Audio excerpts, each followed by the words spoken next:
good morning. That's not the right thing. There we go. Why does that always happen? Hello.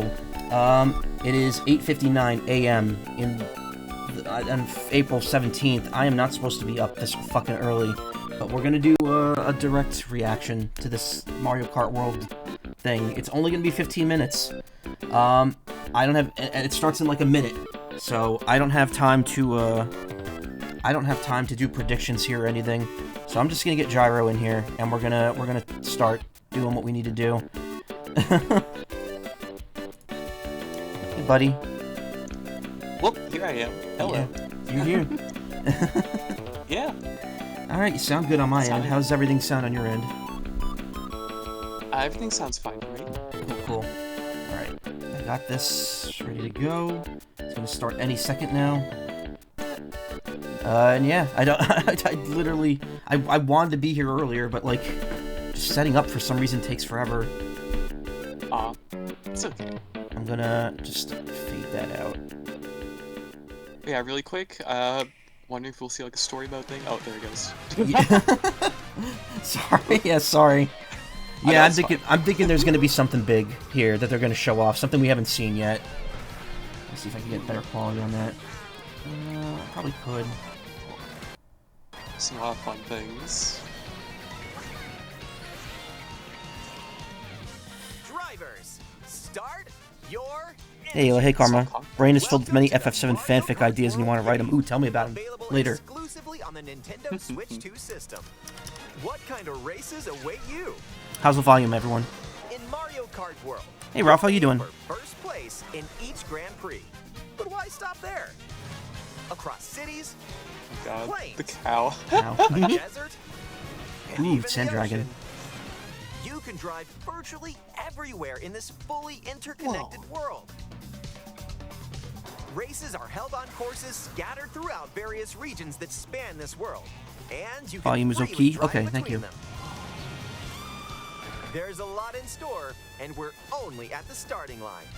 Let's introduce some of the courses that are waiting for you. Here we go!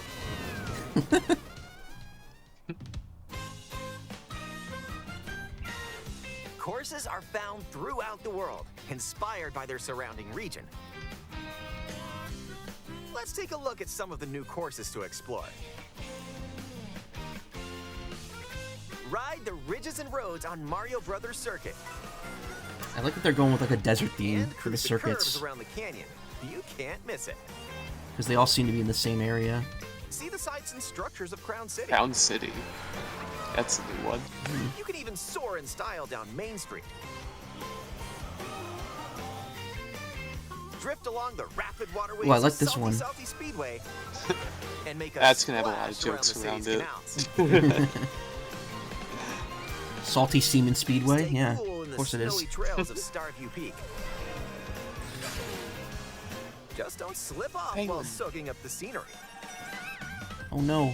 Have a spirited showing Oh, yeah, at this the one looks ghostly cool. movie theater Boo Cinema.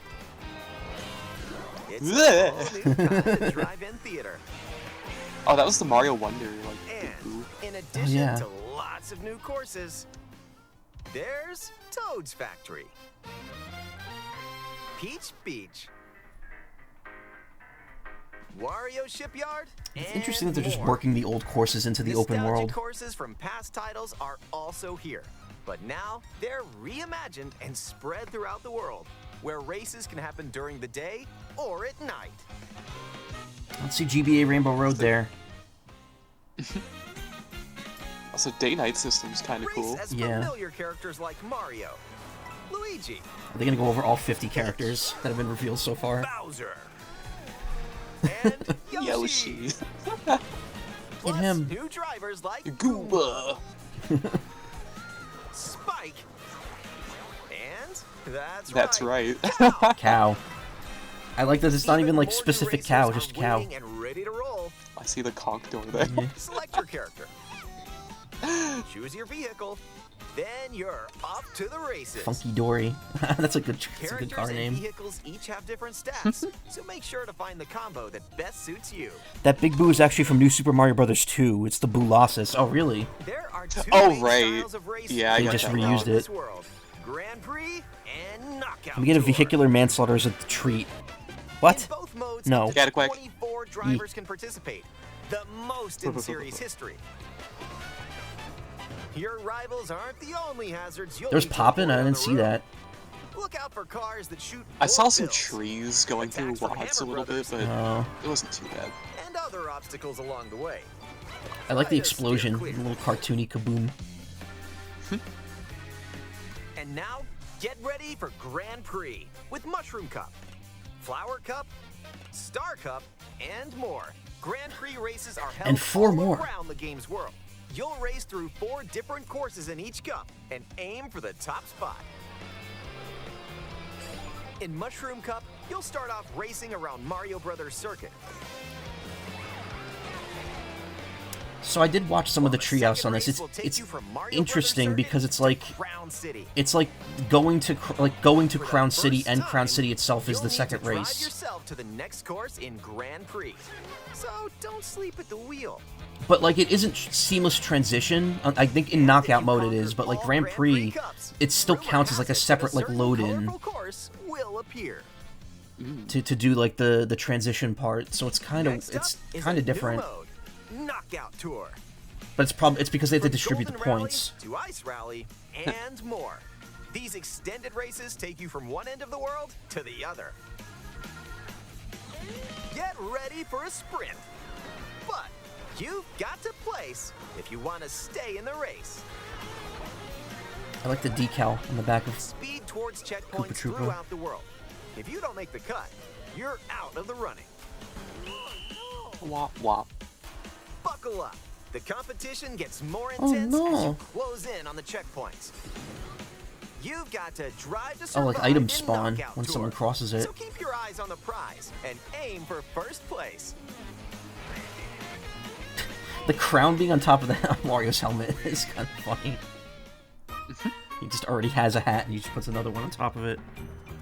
Items Whoa. can drastically Why do change they the outcome pulse of a like race. that? Here are Gotta some touch new my items throbbing that item help you box. out. Coin shell. When you throw a coin shell, coins will appear. Now's your Yeah, I chance heard you to can. grab 'em. I heard 20 Just coins don't is let how the your cap rivals is Yeah. cash 10. in first. Ice flower. With the ice flower, you can freeze out. I really hope rivals the speed and difference is a send them lot spinning. more Hammer. feelable in this Aim the game. hammer in an arc, Oh, cool! I didn't know and about the hammer. hammers also stay on the Apparently, course for a short 50 time and cc can in be this game used is to like block off extremely rivals. slow. Everyone who played the demos at the live With the mega event mushroom, kind of was go like, big, it's so too your slow right rivals will now. go home. But they wouldn't let them play the higher ones. Use the feather to jump up and avoid attacks. You may even discover some unexpected routes. Comic? Why do they pronounce it Magic, different your every rivals will freaking transform. time? Last time it was What other mysterious Kamek, effects now will it's happen? comic? You'll have to Excuse see for me? yourself. The Wasn't lower it? your It's supposed to be placement, the Kamek, more right? likely you Like are that's to that's find how I always Yes. pronounced it. turn the tables. So when Also, you get very items, fun go TF for it. item that turns your opponents into monsters. Yeah. And if you're new to the Is that like Mario a Kart bootleg series, Odyssey there dance? are added support features to help you along the way. Like that Toad can't really dance because he's just These include proportions are just too weird. smart steering, which helps you stay on the course. I'm using tilt controls. Tilt Yes, controls, there it is. where you can hold the Joy-Con 2 controller I'm using. horizontally Oh, I like how it's and just a use motion PNG being controls to tilted. steer. And if you have the Joy-Con 2 wheel, you can feel like you're really That's driving. great.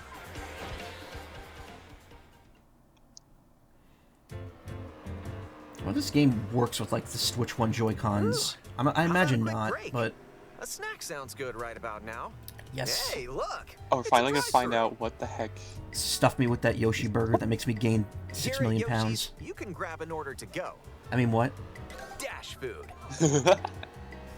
Take a bite, and you can unlock outfits inspired by your meal. Oh, I guess they did kind of say that. Oh, Eat sushi. some sushi. Ooh, and- what? Whoa, nice threads. Oh, so it can be different meals Huh. for different places. Well, yeah, like had Once its own unlocked, roulette. These outfits can be selected from the character Oh, selection so like screen. once you actually get it once, it's like permanent. That's how Who you knows unlock what them dishes permanently. or outfits you'll find. Make a pit stop and check out these drive Yoshi routes chips. all around the world. I want to eat the Yoshi chips. That was a nice detour. Now let's get back to the action. I wonder if you could just do that in open world mode instead of having to make time to do that, like during a race, or if that's kind of the rub with it. Some new tricks that'll help you ace each race. I guess so. Charge jump. You can now use a charge jump by holding the drift button while driving Whoa. straight ahead. Charge and release to jump. That's interesting. Use this to leap over obstacles. Oh, so the feather's like not even really necessary unless you just don't have time to charge it. And dodge attacks I mean, the from feather your looked like you rivals. jumped a lot higher. Yeah. Hawk If you jump toward door. a wall, It looks you so can weird from the wall ride back. For a short period of time. I was like, what the fuck was? Is that a Walk. bone? Chain some tricks together, and you may even reach places like this. So close. Almost there.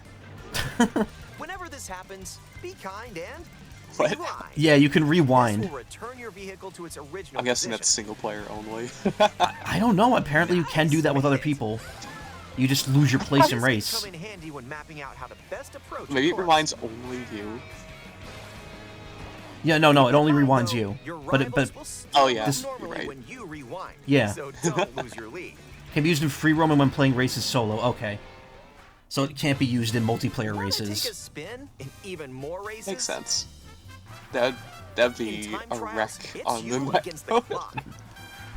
Here you can race without any other competitors. It would be broken because you could purposely drop your place to get better You can items. download and compete against Yeah. ghost data from racers around the world.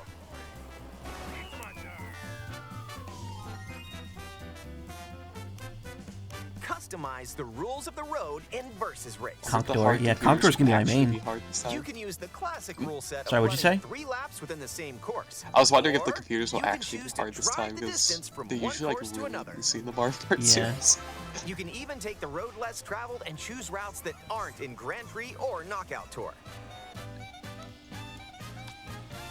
Up to 24 drivers can now compete in 2, 3, or even 4 teams. Wow.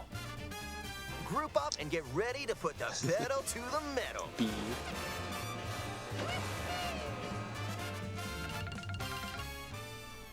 I like the Next UI in up, this game. battle The mode. font Pop is off really locally nice. Or online in balloon battle. Oh, hell Use yeah. items to burst your rivals' balloons. Pop them Dedicated all and your stages, rivals yes. out. And coin runners, where you can go for the gold by collecting Oh, it's the playing most the coins. SNES music, the remix of it. Race or battle, enjoy whatever drives you. Whoa. Is that the thing from? Is that the course from '64? With the big Looks fire like pit it. in the middle? When you're not racing, you can enjoy free roam. Battle stages in the open Go world as wherever well, your yeah. heart takes you. No roads? No problem. Ride the rivers. See the seas. Drive the desert. Find the tiny blue coin hidden all the way in the corner that you won't be able Or to see. jump off from way up here. You can go wherever you like, even to the edges of the world. I was like, oh, that's an There's a interesting key switch mini-map. over there. There's the blue coins. Oh god, there are blue coins! Hit hundreds of P-switches you find across the world. to start Hundreds? races. By completing them, you can hone your driving ability outside of races. Oh, fuck the costume for Waluigi There there. are also hidden coins, Peach medallion. What was that, like, silhouette of Wario there? hidden panels, and more. So take the scenic route and explore. The game does keep track of these, too. There's, like, a completion tracker on the menu. Also, during free roam, you can take photos whenever you So like. there's gonna be, like, so much stuff to find in the open world in, Strike a like, pose. 100% Look the at game. camera. Yeah, like a Choose mini point mission to mode, decorate, kinda. And nice. That one's a winner. Hope this gets similar chill vibes like exploring Woohoo Island and Wii Sports Resort. I think it's supposed to. Because they know, that like, the One free person roaming in thing with Mario people Kart is like, the World, popular up to thing 4 now. Players can race in split screen on the same system. The game also supports local wireless play. Up to 8 players, with up to 2 players on each barely system, moving. can race together this It's way. just also funny, the motorcycle looks like the dolphin, so it's just a dolphin on top of another dolphin. And up to 24 players from around the world. Oh god, you have like the CR or whatever it is from Mario Kart 7. High poly lack too. Wow. This may look like free roam, but this is where you'll 30 wait while FPS your split friends screen. join you. It's for 4 players. Looks Yeah. like someone's arrived. Yep, you can meet up with your crew anywhere in this I world. mean, it makes sense if they have to like Checking the map, you can quickly be able to see load where the your entire friends are world and travel to at Yeah. their any given location. point on all 4 screens. I mean, but also, like, who's playing... Well, actually, I wonder if that affects docked Custom mode. rules. I guess I didn't really think of that. Or just go for a ride together. Make I mean, this road probably. trip your I'm own. guessing this is all docked footage. That I don't know. piranha had a mushroom over it. You can also take What's photos the together flesh along the tone way, Koopa if Troopa? that's more your speed.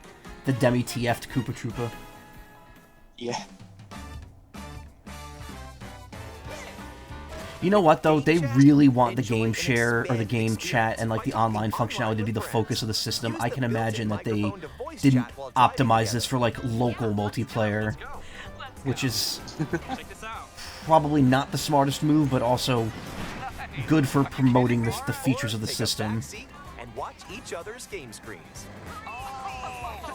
Oh, you can take control of the If truck. you have a Nintendo Switch 2 camera, Yeah. It's pretty cool. you can enjoy seeing your friends' reactions while playing together. Who's close by? Man.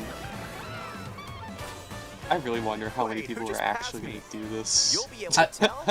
Look at George there. That looks like a PNG of his face. Like, it doesn't even look like it's moving. Yeah. It's like so When like playing together in such person a on the same candid system, angle. Not a candid. It's a like, single camera can detect up to 4 people's faces. oh, that's cool actually. That it could like work with Enjoy the multiple view people in the and same get room. ready to face off with your Yeah. friends.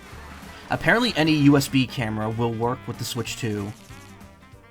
Yeah, that's what I heard. Yeah. Like, most of them The should work. the official one's gonna be, I think, 720p. But the Piranha Plant one Hori is selling is gonna be only gonna be 480 apparently. So it's kind of. Official one's actually 1080p. Oh really? Which, Yeah. That makes it even weirder that the Hori one's only gonna be 480. Yeah. Which sucks because the Piranha Plant design actually looks really cool. A transcontinental race around the world. It's really over already? Oh yeah, I guess Just it around is. the corner in Mario Kart World. Well- Available exclusively on Nintendo Switch 2. A hardware bundle that includes a digital version of Okay, Mario but Kart when can we World will order also be this? available. Nothing? Oh. This presentation is now finished. Thank you for watching. Wow, they really didn't reveal anything that we didn't kind of already know, at least in some form. Yeah, there's a few little extra things. Yeah. Like, I was actually slightly worried that, like, some of the characters would only appear with the hammock item. Yeah. But no, you can play as everyone. Yeah, it you looks can. Like. It's weird. Like, it's interesting. Like, I gotta rewatch that specific part because I want to. Oh, right. This video is like actually like an hour long. It's just all the stuff's at the end. Yeah, I'm gonna look at that too, because I kind of freaked out over them having another pronunciation of Kamek. Yeah. Because what the heck, man? I like can't decide. I just saw this. I know a hoppy is the type of coat, but it just funny to see Luigi happy. Luigi happy. Luigi sad. Yeah, I mean, like the thing is the thing is that there were some new stuff here revealed. The thing is, though, a lot of this was also revealed in the treehouse, like right after the Switch 2 Direct. So, like, if you watch some of the footage from that, like I did, you really aren't getting anything new here. Here's the part with Kamek. Everyone turned into a charging chuck. Feather. Comic. With Comic. Comic's magic, Eh. the rivals will transform. I think Kamek is how it's supposed to be What other pronounced, mysterious effects will happen? just because Really? Japanese syllables. The lower your placement, the I guess more that makes likely you sense. are to find Actually, items that Also, will turn looking the at tables. that, It looks like it also other spawned, With comics like, in magic, addition to making almost everyone charge and chucks, it also spawned, like, actual charge and chuck, like, obstacle enemies on the road, too. Yeah, wait, let me see. Which is pretty funny. your rivals will transform. What other mysterious effects will happen? So Yeah, it there's- looks like On the field. they're just having fun with that one. I also, like, wonder what the point of that is, because, like, you know, turning yourself into a different driver for a little bit, yeah, that's gonna maybe mess with your stats, like, slightly, but I can't see that being, like, a huge inconvenience. I feel like that's They done probably just... did it for the funny. Yeah. Turn everyone Also, that into explains why Cataquack. Goombas were charging towards people, because it's probably part of this effect too. They Yeah. want the enemies to be more You'll have to interactive. see for yourself. The lower your placement, the more likely you are to find items that'll turn the tables. Lightning, So when you get feather. items, So there's really not a lot of, like, new items. Yeah. Which, I mean, the gold shell. And if you're new to the Mario Kart series, there are added support features to help. These include... Okay, wait. Auto accelerate. Okay, so you don't have to hold down the button if you turn that on. I'm sure that won't give you max speed, though. Same with smart steering. Tilt controls. You could invert the cameras. Auto use item is interesting. I wonder how that works. 'Cause, like, Oh, that's probably carrying over from Mario Kart Tour. Like, yeah, how that worked was if you get an item when you, like, couldn't, or when you get an item box when you can't get a new item, it will just automatically use the item you already have. I know that I don't know if they really touched upon it here, but in the treehouse they kind of revealed that, like, when you get an item that you kind of hold before you throw, I think it just automatically goes into the hold mode now. So like when you get, like, a shell, it will automatically, like, put the shell behind you since you're going to be using it next anyway. Something like that. I'm not sure. Interesting. Like, wait a minute. Cash in first. Now, you out. Yeah. Coin shell. Like if you look at when Outcome of a Peach race. gets the star, she immediately Here puts are it some behind new her items that'll help you out. on the cart. Like, it doesn't get used, but it gets kind of loaded. So I guess you don't need to hold it down anymore if, like, you get, like, a shell or something if you want to, like, take aim.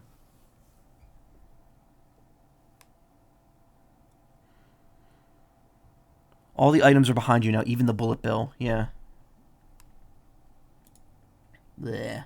Also, sorry, I sound so gross. I literally just, like, woke up, called out of work, and then rolled up in front of the computer.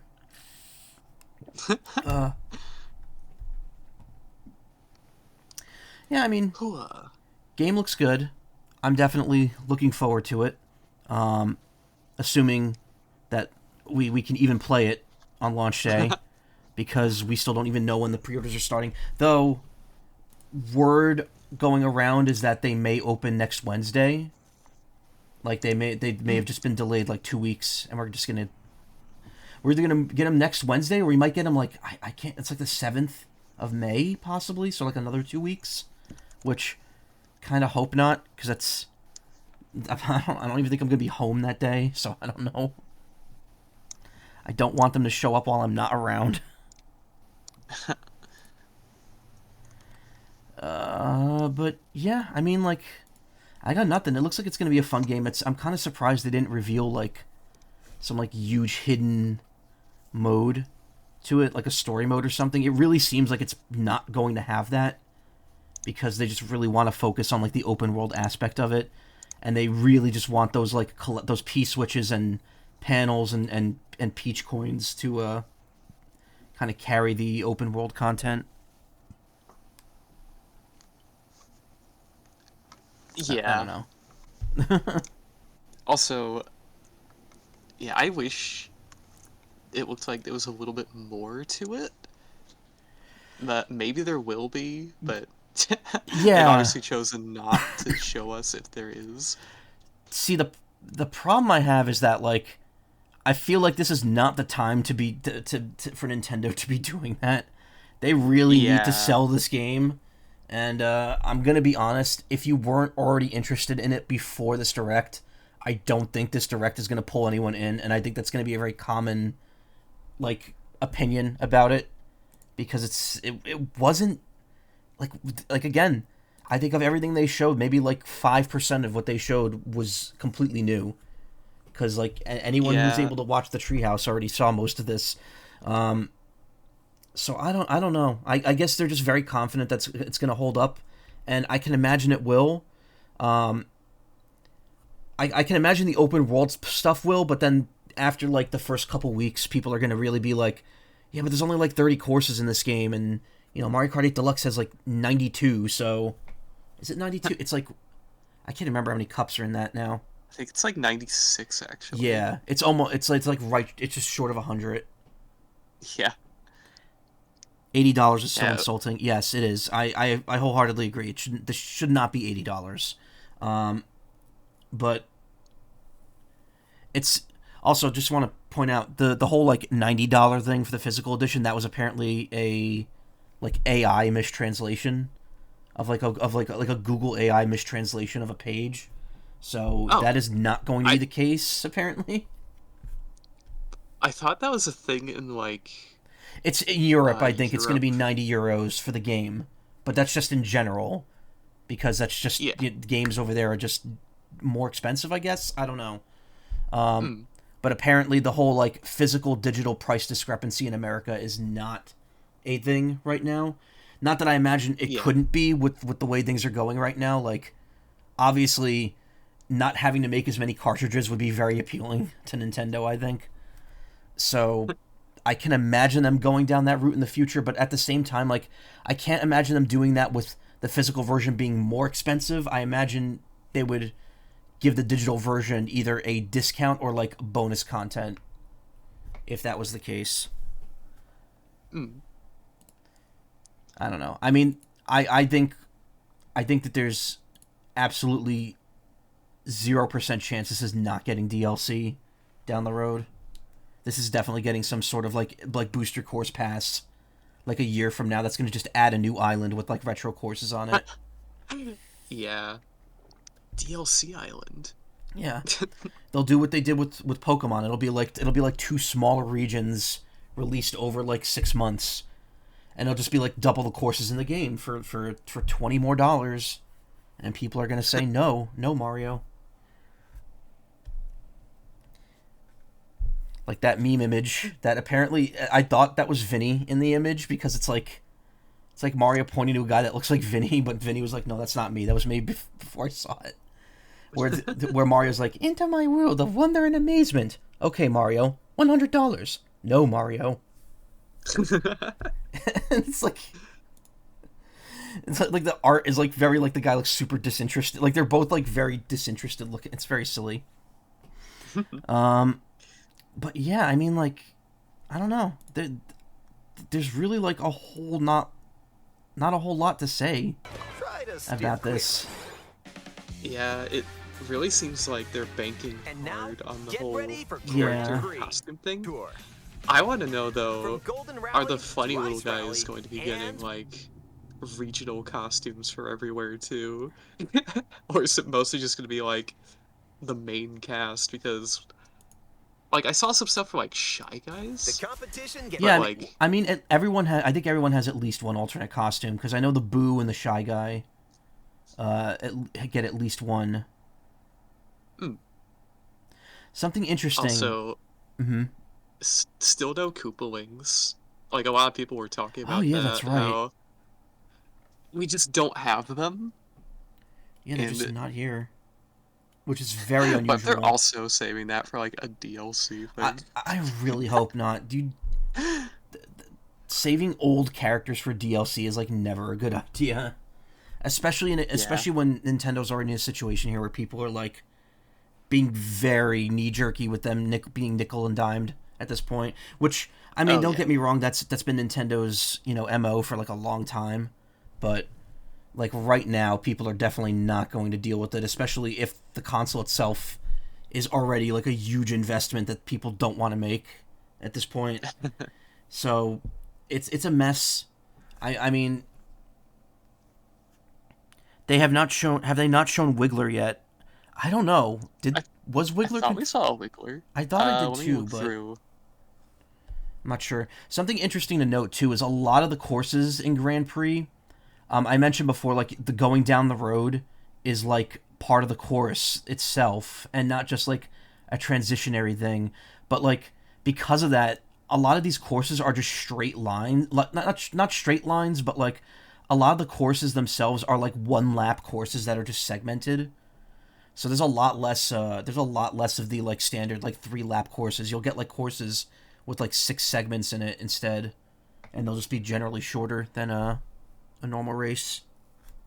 Yeah. That's what I saw from the Grand Prix in the Treehouse playthrough. I do wonder. I bet somebody's counted them by now, like how many of those designated pathways connecting each course there are, since those all sort of count as, well, at the very least, like 1 lap of a thing. Yeah. Well, no, I think they count for more of it. Like, if I look it up. Also, Wiggler was on the character select screen. Wiggler was on the character select screen. Okay. What was that? Wiggler was on the character select screen. Yeah, they're there. Okay. They're next to Cataquack and Dry Bones. I actually sent you a little screenshot. So would you hit the plus button there? When you here, this is footage of how it works. Like Grand Prix, it's not actually seamless. At Mario Brothers Circuit. And like what'll happen is I'm proud of that. You finish the race. The way that went. And Mario looks amazing with the crown on top of the hat. We got 2 hats going on. Well, that's they pointed out the same thing I did. This could be a very temporary state, so please. Snowman, I forgot. Snowman's playable too.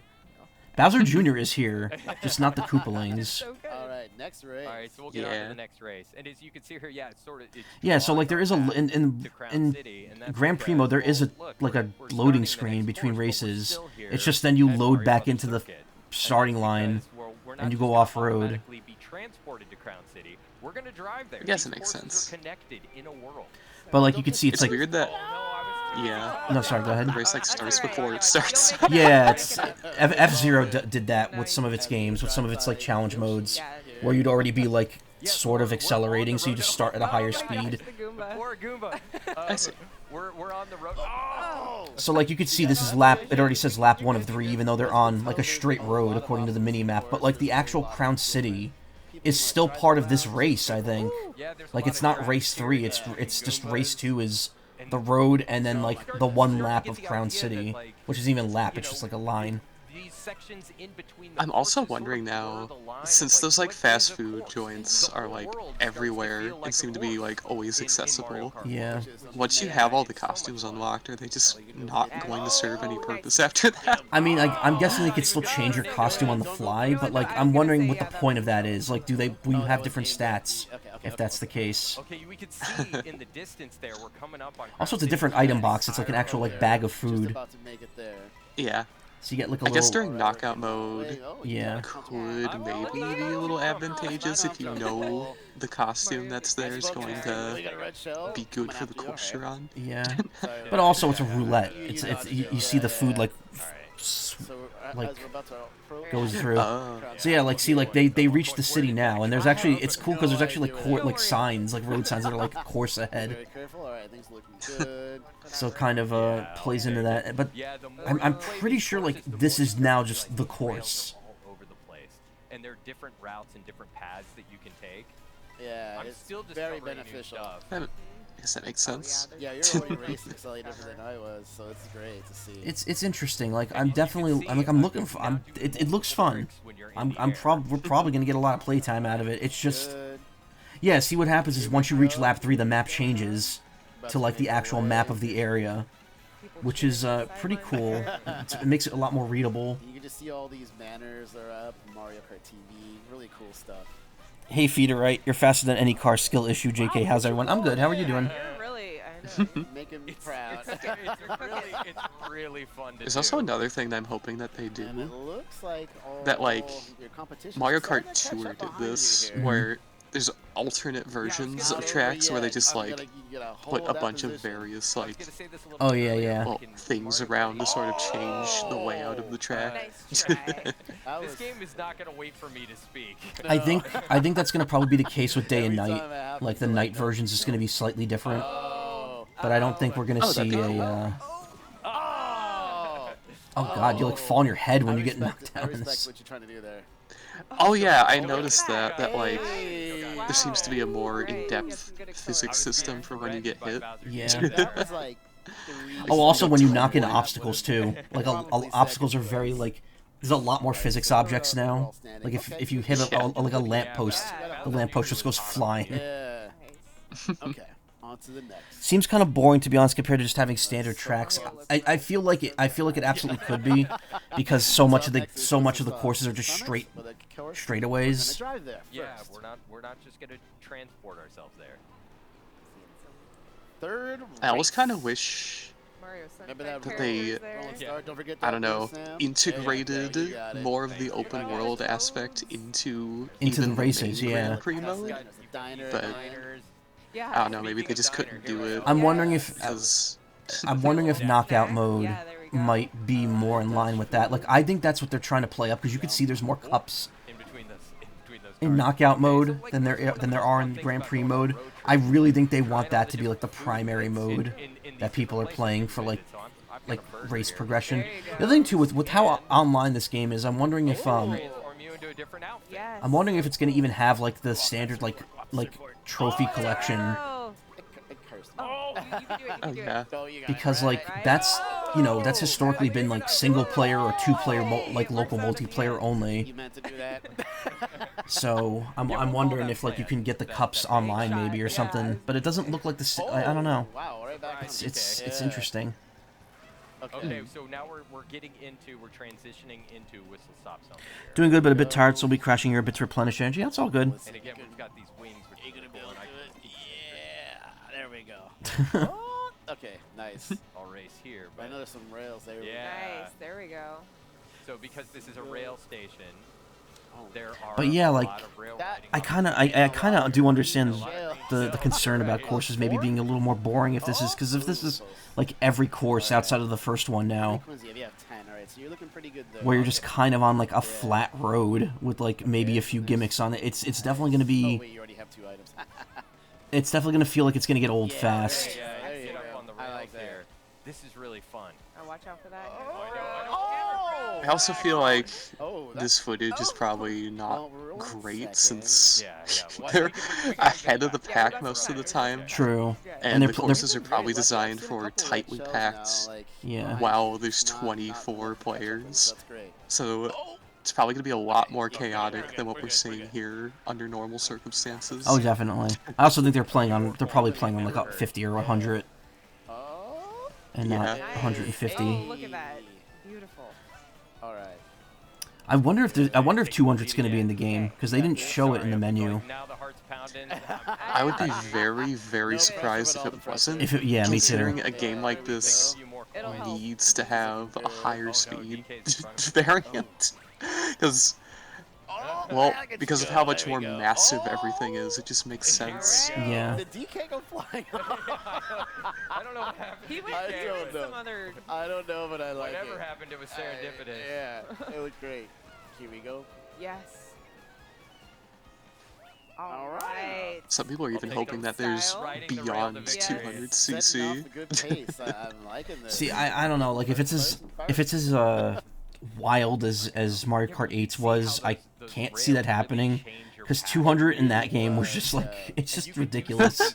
Like it's interesting because it actually forces you to brake, which is like something you almost never do in Mario Kart. Spaceport. Yeah. But I it's know, It's I'm neat. for Yeah. it definitely feels more like a gimmick in Mario Kart 8 than like an actual like competitive like engine class I love that. because it's just like a little too quick. Like your acceleration is ridiculous. This perfect.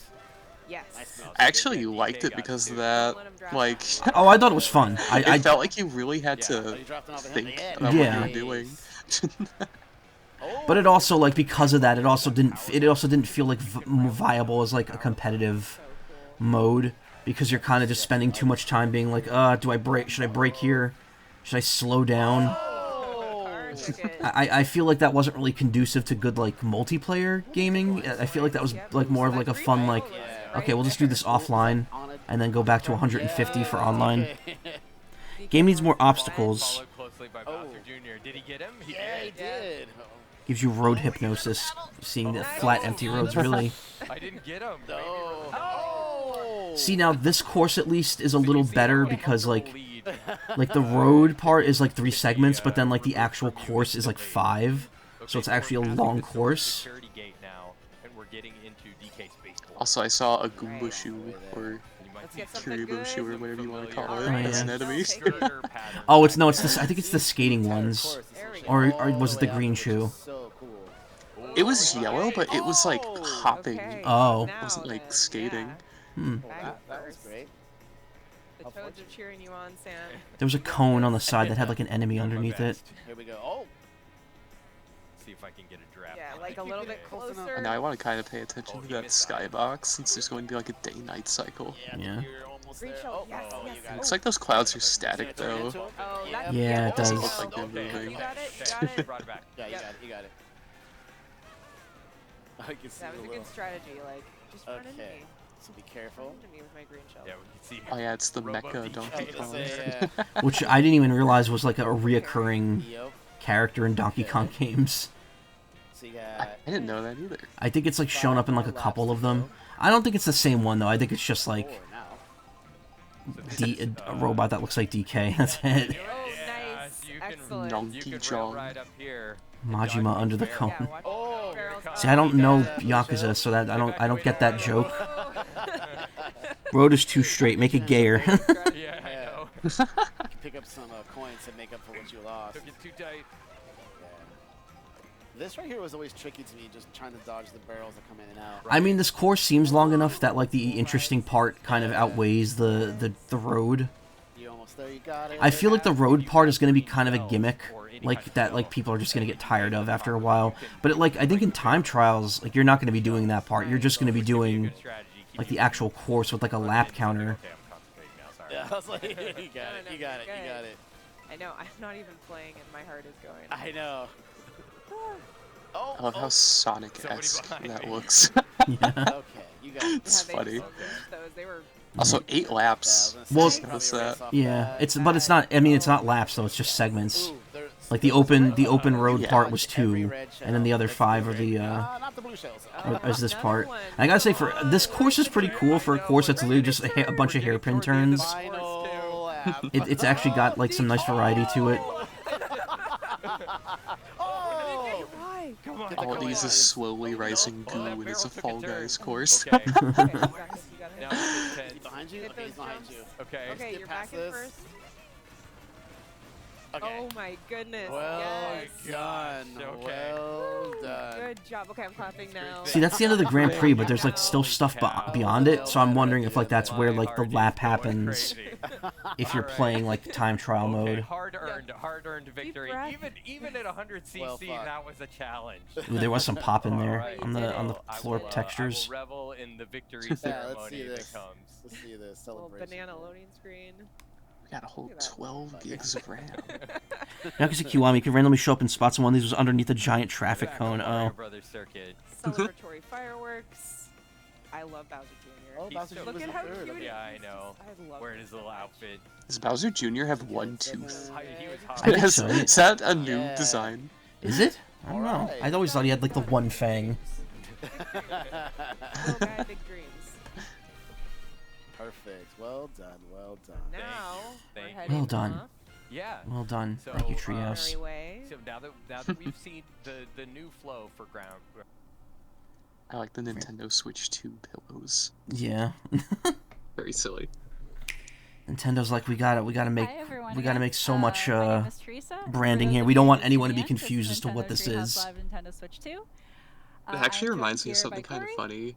BK. When they did the and Dutch, Nintendo Switch and we're preview gonna event show for the you a first little bit of Switch, Mario Kart World, a new like mode everything called there was branded. Knockout Tour. Like they even had snacks All right. Corey, that were why don't like you take Nintendo us away and Switch explain how branded. we've set up Yeah. Sure thing. I still So, saved like the earlier today, we little saw a little bit of pouches Grand that they Prix, came and now in. we're going to check out Knockout Tour. Like, This is a brand opened new them mode where very, we're gonna have very carefully so 24 that I could do drivers that. competing in this transcontinental rally. Oh my god, you can where do the only Wow, you're one telling me can this whole win continent in is the very trans? end. Damn. And you're trying not to be eliminated at What if each the logo was leaked checkpoint. by whoever made the We're pillows? in a multi- you'll- Sorry you'll for see seeming a this in bit too harsh to this game, but it but just before feels we kind of jump in, you're saying that we're in a boneless. That's an multiplayer interesting way of lobby here. describing it, but I've got, yeah, you know what? Copper, I that's don't my necessarily character disagree I've with that. I selected. think that there's a little, And, like, if I the control courses the look camera with the right nice. stick, you can see The panning premise around. We've seems got cool. PK just I do really think that ready there's to go, jumping around. maybe a bit too Waiting much for the match to banking start. on some of the stuff here With to the left stick, I can also kind of carry it in the long run. Ready, and if I don't have an item and use the ZL, I can And that's kinda why I'm do a kind of little concerned that the direct really animation didn't like here.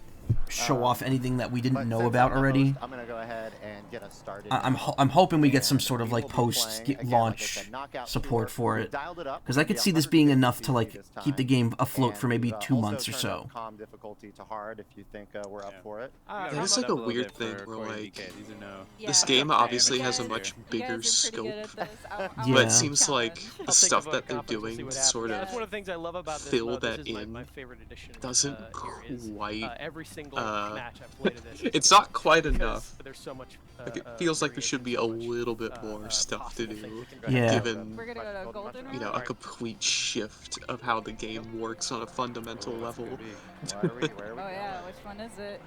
Oh no, they still have the choice roulette All right, we're gonna go for multiplayer, ice. Oh, Ice All right, Valley. Ice flower. Okay. where everyone will choose like one course and So then one as person will Corey choose like mentioned, Rainbow Road Knockout every Tour time, is 24 and then it players. always lands on We have Rainbow two Road, new and you just players, never get to everything do any of else the other is courses.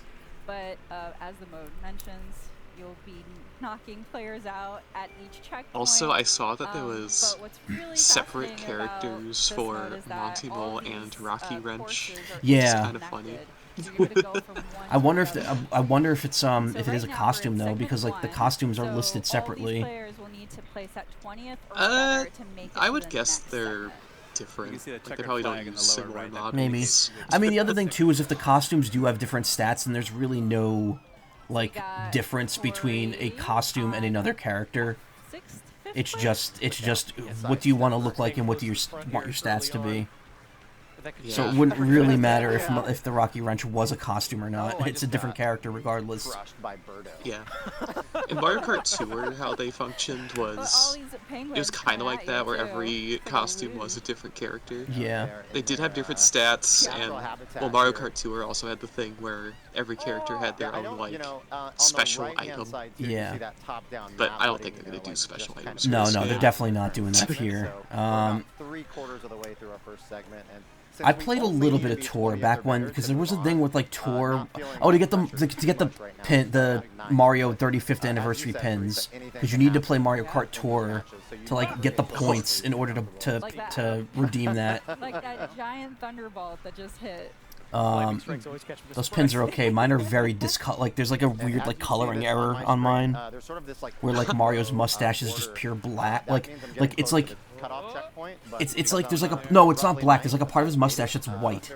we both Like hit it's like it's not 3rd. colored in at all. So the next condition It's from really this funny. segment is you have to place at 16th Oops. or better to make It'd be it neat to if they the did thing like Crash Team Racing Remake. You could pick any character, but then pick the stats from another character. See, that I feel is like way too niche of a thing. People are not going to want to bother with I that. don't, yeah. We're still in. We're still in Honestly, ice more territory, games need so stuff take it like easy. that. Yeah, Get revenge on Splatoon kind of needs that because like We've got that game like pretty much rides on its equipment system. As we all know, the most heated rivalry. So it's like if you want good abilities and you can't. Well, I mean, you could now they made it so you could just put any ability on any Alright, we got item, some but like it's snazzy still Shy Guy work. snowboarding in this one. as opposed to just being able to like wear one piece of gear and have it Whoa. show stuff from another. A little too close I've for got to get the comfort. double item box each time as well. Speaking of See Splatoon, if I can hit BK. I'm sure they'll do a No, you don't Splatoon have to do 4 that, for that's this. fine. Oh, definitely, Oh no! definitely. And I'm expecting them to do like Is that a pun a there? full-blown like fluid simulation to some degree instead of just like changing the texture on flat ink Somebody would surfaces, want that basically. feel. I could see that. I mean, I really don't see any reason for them to do that, because the texture on the surface thing works for what Splatoon is, and it would also keep the processing, like, load down on the Switch. So I think it would probably just, I think what we'll see for Splatoon 4 is just larger areas and possibly more than 8-player matches. Oh, maybe. Because, like, the whole thing when Splatoon 3 was like, hey, you could do 3 teams now, but then it's like 3 teams of 2, 2, and 4. It's like, oh, so it's not even like, it's not even 3 teams, it's just 8 people with 2 of them, like, on a, like, half team. As well as all this different road traffic you're encountering. Oh yeah. So I imagine the next game will probably do that. People are saying, like, it'll be a Battle Royale game, which I can imagine there'll be a Battle Royale mode. I can't imagine, like, competitive Splatoon being that. It would probably, the competitive Splatoon will probably still be, like, standard modes. Or it's on 17 coins, so... Yeah. Excuse me. What? Yeah, I actually don't mind being in third right Crushed by Birdo, hell yeah. Safe right now. It is pretty safe because BK's playing... They're not going to show people raging at this game taken out by in the Psyche Nintendo Pro. footage. That's what streamers like Vinny are for, when he, you know, blows first place at the very end. Alright. Yeah, it was really nice. Got some flying action. Drive through all these different environments. I used to play Mario Kart 7 Yeah, I'm loving the with maple trees. They're with very Vinny's like pretty. chat. That was really fun. That was like one of the most active games back during the 3DS era. I mean, of course it is Mario Kart. I loved Mario Kart 7. Oh, that's It was a good game. difficult for BK. I don't know if I'd necessarily say it was better than DS, just because DS had so much extra stuff in it. But Quick talk. definitely my favorite of the handheld Coin coffer. got games. 20 coins. I don't know. Alright, so we're sitting at first and second. And technically, Mario Kart 8 Deluxe is Oh, yeah, so now handheld. that we're in the next segment, True. we're in the I mean, technically Mario Kart 8 could be considered handheld if you play on the gamepad. oh no. The gift from Birdo. Oh. You can't take the whole Wii U with you without like a... So many people try to justify doing that. They'd be like, look, you just, like, if you want to play Wii U at the airport, you just plug in the Wii U to the, to a spare outlet, have the gamepad charged, and just play on that, like, remote, like, with the screen, like, broadcast thing. Technically, it's portable. It's like, I guess you still need an outlet to plug the Wii U in to load it. Right now, but I mean, if you're considering that portable, then we could do the same thing with a GameCube. With, like, the little portable screen thing attached to it. PlayStation 1 had a really cool, like, similar thing. There was a model of the PlayStation 1 called... It's like, spelled out. It's like the PS, and then... Yeah, PS1, ONE. And it actually had, like... It was like a small PS1, and there was actually, like, a really neat, like, official screen attachment that you, like, screw onto the back part of it. And that was pretty cool. Like, you obviously still need an outlet to play it. But it was such a nice, like, sleek-looking... Really? Yeah, because you could just like put it on your dashboard, I guess. Yeah. I guess play while you're trucking across long distances so you don't fall asleep. That's safe. You're fine. Mind your business, Corey. Yeah. I'm loving the cherry blossoms because it is very... Mario Kart 8 still has a big online community with custom tracks and stuff. Oh, really? That's true. I haven't really looked into 3DS modding, like mod communities for that. It really doesn't seem like there's a whole lot of chatter about like 3DS like game mods and ROM hacks and stuff. You can maintain a little bit of your momentum. Oh, that's a nice move. Didn't use a return signal. I think that was their fault. I'm pretty sure that. I don't. Yeah, I'm agreeing with Ayla here. I don't think they're doing a bad job presenting this game. I think the problem is just there's not enough game to present. Oh, there you go. And that, like, Two wheels there. yeah, it's big, it's open, but there's gonna be like a point where like the interest in that drops off. But to be honest, I think the open world segments, they seem to have not focused on that too much. Wow, that Daisy's getting wrecked. It's alright. Yeah, like most of this footage here almost makes it seem like the whole open world aspect like doesn't even matter. No, I mean it doesn't for like the actual races. I mean for the knockout, I would say for knockout tour it matters more because It's the in game does not name, stop between so areas. It's got a lot of bling.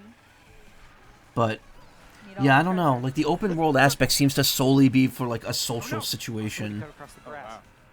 and to find collectibles, Now I have a rival. which, as far as I can tell, don't do anything. So now the rules They are just fill out a simple. This last checklist, segment, you which just gotta aim for first, I so like. let's I know you see weren't who- here for when I finished Final Fantasy VII the other day, but like I was kind of very critical of the game because it like very heavily relies on like. Just holding on to my super I hope you hard like over here. filling out checklists because if you want to do a majority of the game, that's what it is. Yeah, I wish. Go to area and unlock thing, and then you're done. Oh boy. Okay, he's starting to close the gap here. I'm trying. Ooh. Coin shell coming. Open world could have been like Okay, it's Chocobo racing when they do it in 15 parts. coin disadvantage. Oh, you mean like how it was in More. Rebirth, with like there's like one big course that's split into small segments. Oh. I mean that's how the races in this are. You know what? Technically, the open world is here. So we were Like playing I here think with, during what, Knockout two- Tour you're two allowed to like humans, go off two road and find new two paths. I'm not CPU. sure. Of course, you can play. Maybe you can't. I don't know. Knockout Tour online as well, so everyone would be a human player. But it is nice going up against some hard CPU as well. Yeah. You can only imagine that chaos though of like 24 players just throwing. Yeah, I items think at that each might be other. one of the issues. It's just simply that there's like a disconnect between like the open world and then the actual racing part. Oh yeah. It just feels like they don't like integrate very well. And like if you know if you're playing Knockout Tour and you drive off the course a little bit and Locky 2's like picking you up and putting you back on the course, then what's the point of the open world outside of just the social mode to explore and find collectibles? Rematch. Is that what Oh, yeah, can right I, there. can I Absolutely get right a The control? crown I stays wanna here. play. Yeah. Like I mean, totally that kind of seems like what's going on there. Yeah, Is that- I totally get that criticism. Like that is absolutely like a valid criticism because it really feels like it's like a manufactured kind of open world where it's actually not really open world. You're just kind of it's just kind of giving you the illusion that it is. Yeah. Like, I'm guessing they built the courses and, like, the connecting parts to be geared towards the races and all the stuff in between. I'm sure they'll try to make some, like, interesting geometry and stuff that you wouldn't normally get while Yeah. racing. But, I mean, that's probably why the jump boost exists. I'm sure you'll be, like, climbing stuff at some point. Yeah, why is the Mario Kart 8 Wii U trailer on my suggestions? Hold on.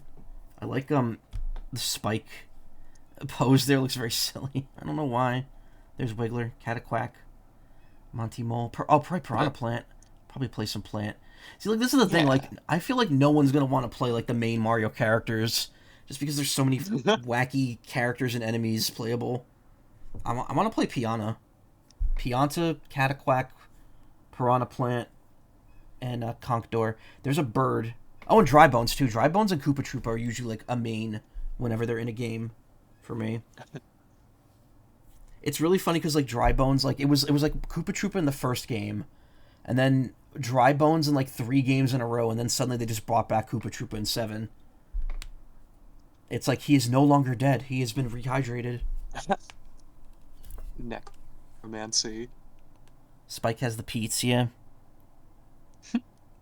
Is it Kamek, or Kamek?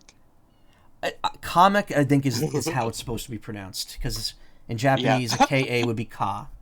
But, like, I never pronounced it that way. I mean, it's the same... I mean, to be honest, though, like, I don't think anyone pronounced it Kamek, like, officially. I don't think that was ever how it was pronounced. I kind of want to go back now and just, like, find every official pronunciation of that, just to see how many times they've changed it. Tamagotchi. When are they adding Tamagotchi to Also, the game? Karma turned us into piranha plants, apparently. Wouldn't be the first time. Time to look at the treehouse footage Same. from Mario Maker. No, why? Why are we doing that? That's not even treehouse footage. That's just direct. Mario Kart 8. Oh, this is like the original trailer for Mario Kart 8. 2013. 12 years old this game is, and it's still the current Mario Kart.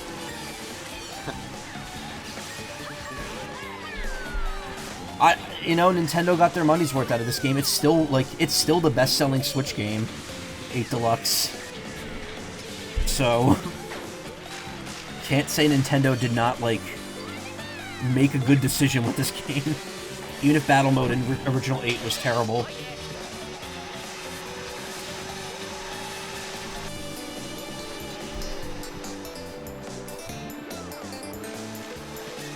And Should we switch from Mario? They got a whole lot more food though.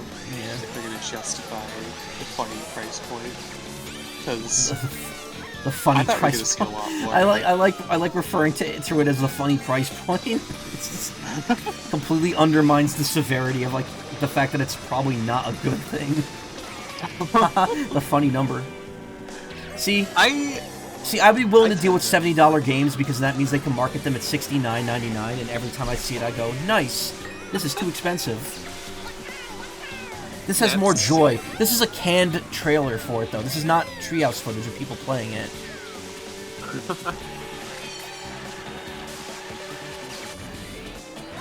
I will say another, knock against World. I'm lamenting the loss of the anti-grav and the glider.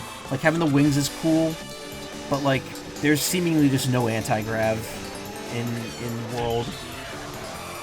Which, I mean, I guess makes sense. This is an 8 specific gimmick.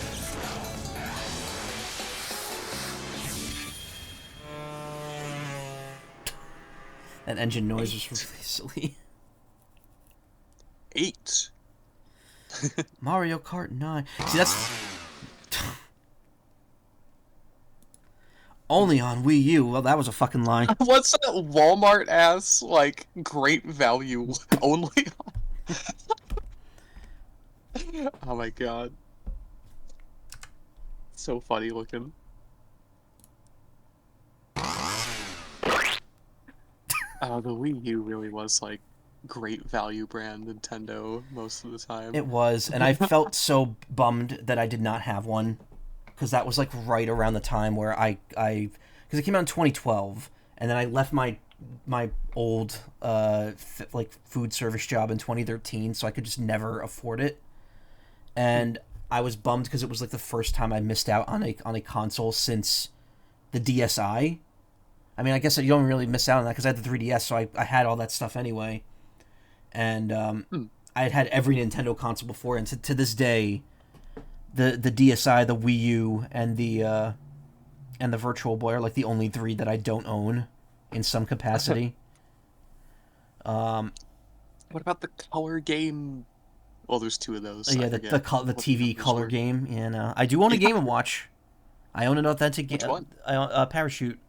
It was my mom's, and she just gave it to me. I have the authentic one, and then I've shown you it several times. I have that knockoff sausage one. That's it's chef, but it just says sausage on the top of it. Wee. So many MK8 tracks just won't be able to return without anti-gravity. I guess they could also butcher them like they butchered Sky Garden in 8 Deluxe. That is that's one of the worst tragedies of Mario Kart 8's booster course pass is just GBA Sky Garden getting absolutely gutted. The course is not even close to what it was. I mean, it was a GBA course, it was flat, but the layout of this is not good. Also, did you mean to turn into a Chow? No, I didn't. It's because I typed in 8. The transition stuff doesn't work properly if I'm not playing on the main gotcha. Thing. Is it even... Yeah, it's reacting. Big. Also, Alright, I forgot there was Sonic. Another thing with amiibo costumes. A lot of the DLC courses was that they were adapted from Mario Kart Tour, yeah. Yeah. I mean, I'm sure for a lot of them they had in mind that they wanted to also put it in 8, but because of the almost straight porting and just adding extra texture and alpha effects and stuff, they end up looking not as polished. Yeah, they're very just bright and flat colored compared to a lot of 8's dedicated courses. Quality in this video is ass, even though it says HD. Yeah, Mario Kart Tour had this thing where there are a lot of like untextured polygons. Yeah. Like I'm pretty sure the clouds were just like white untextured polygons that had shading on them. So Yeah, to it make just them looks look a very, little it looks better very here, flat. they just added that scrolling texture. Also, this brings up another thing with World right now. Are no me characters?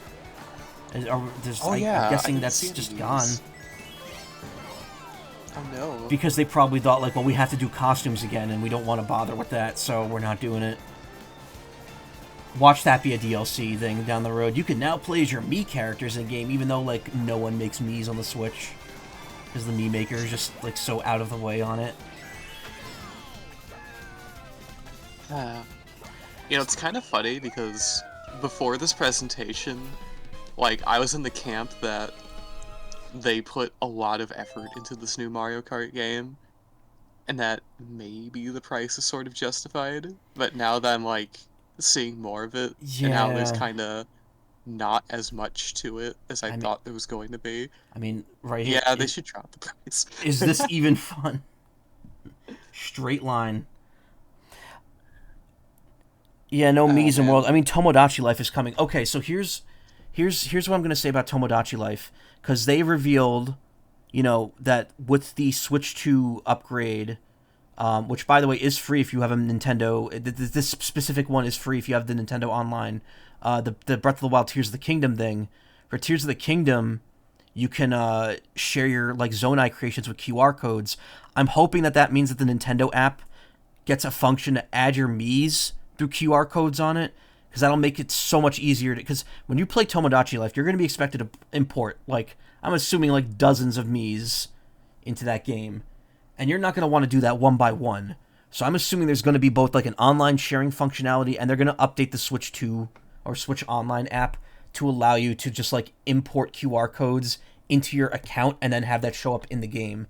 Like, you just go, like, pick, like, oh, retrieve from Nintendo account, and then it will, like, import all the QR codes you've saved. Because if they don't do that, it's... What's that? It's going to be a tragedy, though, if we don't get the Miitopia level of customization on the Mii's, but... I mean, I could see I don't know, I could see it being an issue just because the faces are kind of flat, like textures on the in Miitopia. And it's going to be weird having, like, the characters, like, walk around in 3D, and, like, just the back of their face is going to be, like a panel. Oh, that's true. Wii was still cool to play DS games and stuff, but I don't know what I'd recommend else on it nowadays. Yeah, like, that's the thing. Like, even if I wanted to get it just to fill out my console collection, there's really nothing on it I'd get it, play it for, like, maybe, like, an hour just to mess around with the menus, which, you know, online doesn't even work anymore. And then I'd be done with it. I've touched the Wii U, I think, once in the entire time it was out. I went to I participated in what was it? The 2015 Nintendo World Championships preliminaries in New York City. I went there, I participated in that, which was on the 3DS, so wasn't that bad. And then I went to Nintendo World and I tried out Splatoon because that had just come out. And I think that was, like, the only time I've ever held the Wii U gamepad. I don't think I've ever touched a Wii U outside of that. And it's really weird to, like, think back on that, because it's like, wow, I'm such a huge Nintendo fan, yet I skipped an entire generation of consoles or console just because I couldn't afford it, and because, like, to be honest, there was maybe, like, 3 or 4 games that I wanted on it. Yeah.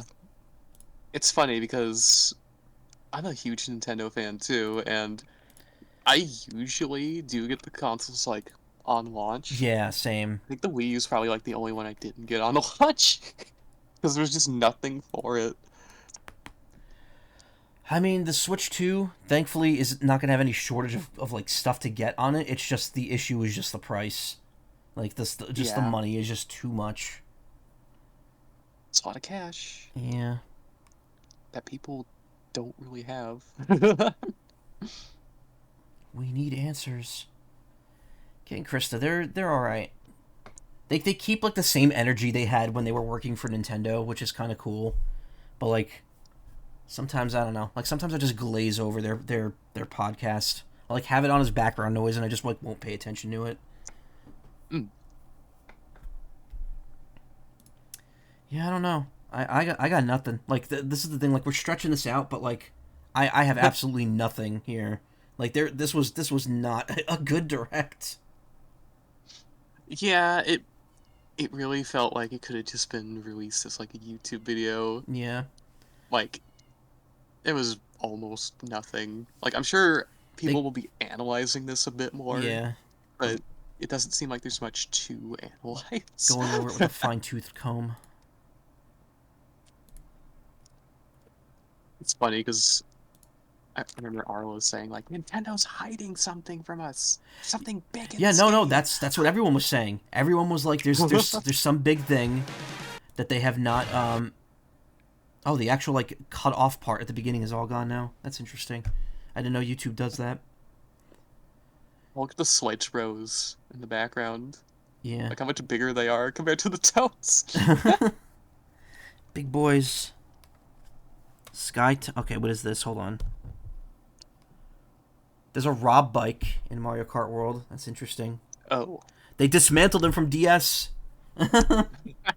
They killed him. I saw Wario had like a bee costume too, which is kind of funny. Take us to analyzing the trailer for reasons why this game isn't worth $80.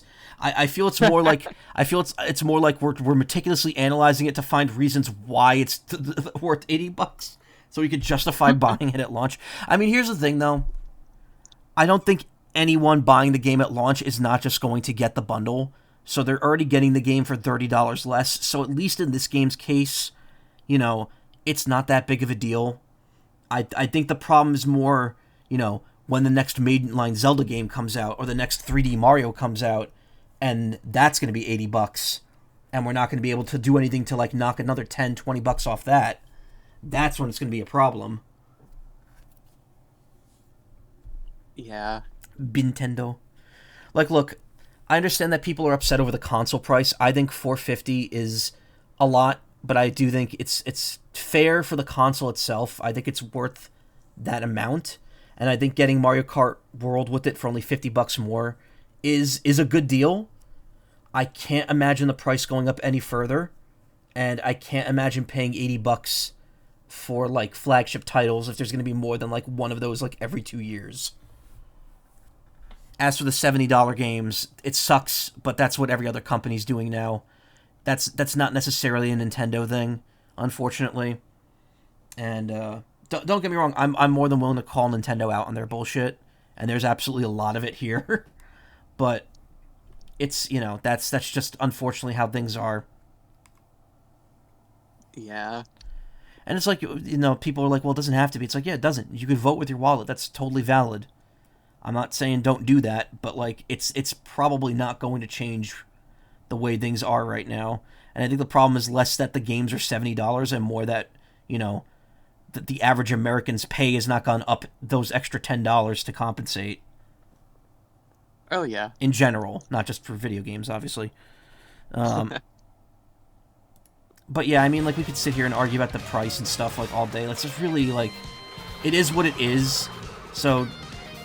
I don't know. Oh, Koopa Troop is in the game, so you got Koopa Troop and Dry Bones. It sort of perplexes me, though, that this game is $80 while Donkey Kong Bonanza is $70. When that game is like... Well, I guess I can see kind of, like, the justification there, but I feel like that... Because Donkey Kong is like, a B tier. It's a B tier game series. Like I bet that you know what though, I'd say that, but then Kirby in the Forgotten Land plus the Starfall, whatever it's called, the whatever that new mode is, if you buy that completely new on Switch 2, it's also $80 because it's goodness. Because it's like the $60 for the base game and the $20 for the upgrade, but then they're selling the cartridge of it for $80, and it's like, oh no, don't do that. At the same time though, that's because they know that they could charge $20 for the upgrade pack, and the game itself was $60 when it came out. So, you know, it's already in that situation where the average consumer is paying $80 anyway if they already have the game. I don't think that's an upgrade, like a free upgrade. Switch Online thing. Switch Online free upgrade.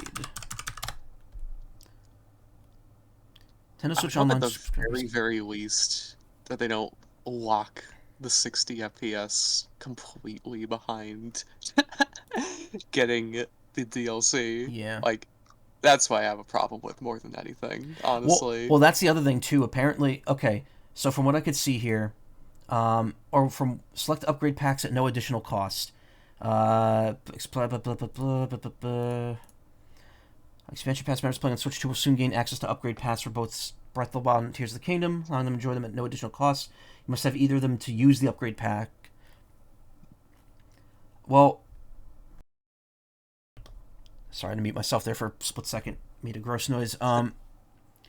So, okay, the Zelda games are getting their upgrades for free if you have the expansion pass. So, anyone who's already, like, you know, die hard is already going to have that. I mean, obviously, some people are just going to have standard online.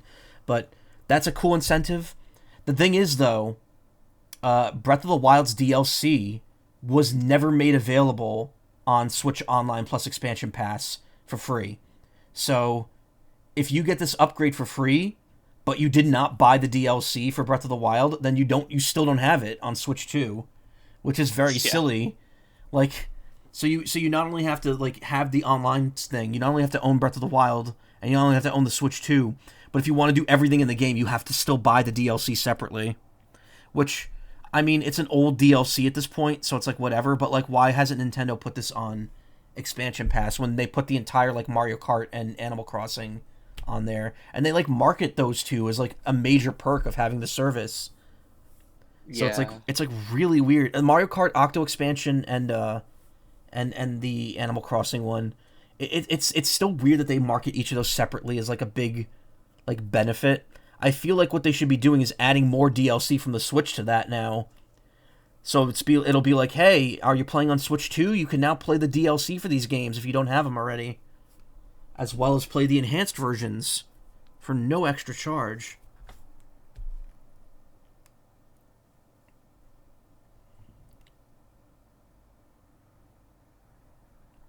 Game chat, app not required, Zelda notes.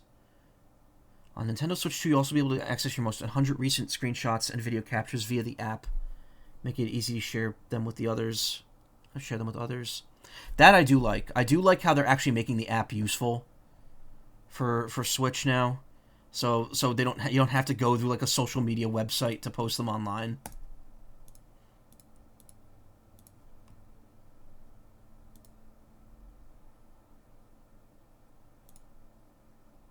You okay there? Oh, yeah. Sorry. I thought this almost ended the same way the last one ended, with you disconnecting really right at the end. I was like, Gyro, are you there? What happened? Was that the Switch 2 Direct, or was that the standard Direct where that happened? I can't remember. I think it was the Switch 2 Direct. Yeah, I'm pretty sure it was too. What is this? What's this image? Hold on. The one you just sent me. What image? The Splatoon piss phone. Oh wait, you don't remember the Splatoon piss phone? No, I don't remember this. This is bootleg, right? Okay, because this looks so cursed. This Inkling. Okay, this is really funny because this was like an official promotion Nintendo did that it was so, like, much of a thing that there's an official video on Nintendo's YouTube about this. Like, they were so proud of this. They're so proud of the Splatoon piss fountain. Splatoon Inkling invasion at the Toronto. Oh god. Oh no. All right. It's supposed to be orange, but it just looks like a very dehydrated person had to. Why does the Inkling look so cursed? Like, they clearly did not have someone at Nintendo working on that, because it's so off model. It's a nice looking mall. Makes me want to visit Toronto at least. Oh yeah, what the? Why is it? Why is the water like amber colored? Is it supposed to be like the? Is it supposed to be like the ink? Yes, it's supposed to be the ink, but it's just water that's been colored and very. Oh god, I would not want to be in that, like, around that area, because if that fountain sprayed that high, that water would be going fucking everywhere. That water is not painted colored though.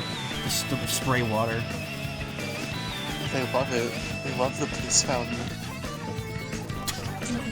That this looks so. Oh my god, that.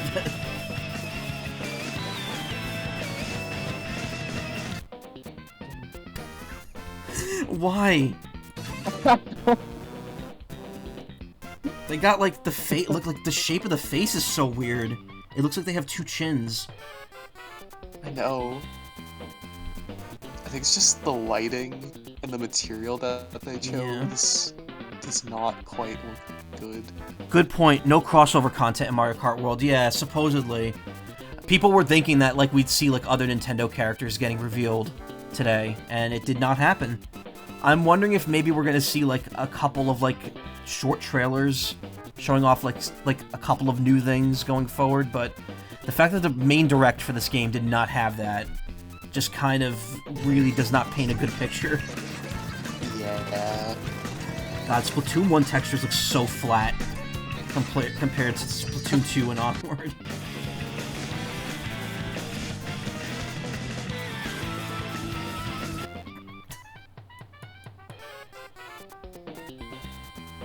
What phone is that? When was this? This was 2015. An iPhone like 5 maybe. Mood elevated by 6. piss content. Bring back Link on the Master Cycle, yeah. I will be like, that's the thing, like if they don't bring back at least the ones in Mario Kart 8, I'm gonna be kind of upset. Like Link, the Inkling, and the villagers, like it wouldn't be that big of a deal to bring them back and give them their like custom cars. Well, here's the other thing too, like the cars are completely different now. I don't think any of the cars in the new game are like returning ones, because they were all about customization. I just thought that's something that would be both really cool and also diabolical for Nintendo to hold back to do this. What if they do like a completely different like island or world or whatever, and sort of just all crossover stuff? Like it's just all like Animal Crossing. Yeah, like other like the courses from Mario Kart 8, and then like other crossover courses. You know what though? I'd be down for that. Because it's just like multiverse. Yeah, it would just be more dimensions. Yeah, I'd be fine with that if they bring back the courses, if they bring back the characters, add Captain Falcon in, because why would they put F-Zero courses and cars in the game and then not have Captain Falcon as a playable character, which I think is really silly. Want Mario Kart with Cloud and a Chocobo on a Chocobo. That would be pretty funny. You know, it actually would be a really good time to bring back F-Zero now that the Switch 2 can do like 120 FPS. Because they could develop the game specifically to be played at that frame rate. Really make it feel super quick. I mean the thing is, Nintendo's definitely been hot on F-Zero lately, because F-Zero 99 has done really well, and they're bringing back GX Day 1 on Switch 2 with the GameCube. I think that they're definitely going to be making a new F-Zero game on the system at some point. I feel like they realize that like the drought is over for that series, and that they need to cash in on it while people still obviously have demand for a new game. I hope they make it super weird. I never showed this off because I played Chocobo GP when it first came out. This game's okay. It had a very predatory monetization system for a $50 game. And the physics are not as good, but they added a Midgar course later on, and it's actually pretty nice. Like, the courses in this game are interesting because they actually do have variations of them. But they didn't add a ton of, like, non-Chocobo characters, and I think that upset people. Like, it's really just Cloud and Squall in terms of DLC, and then, like, some of the characters from, like, 6, 8, and 9 show up in the story mode.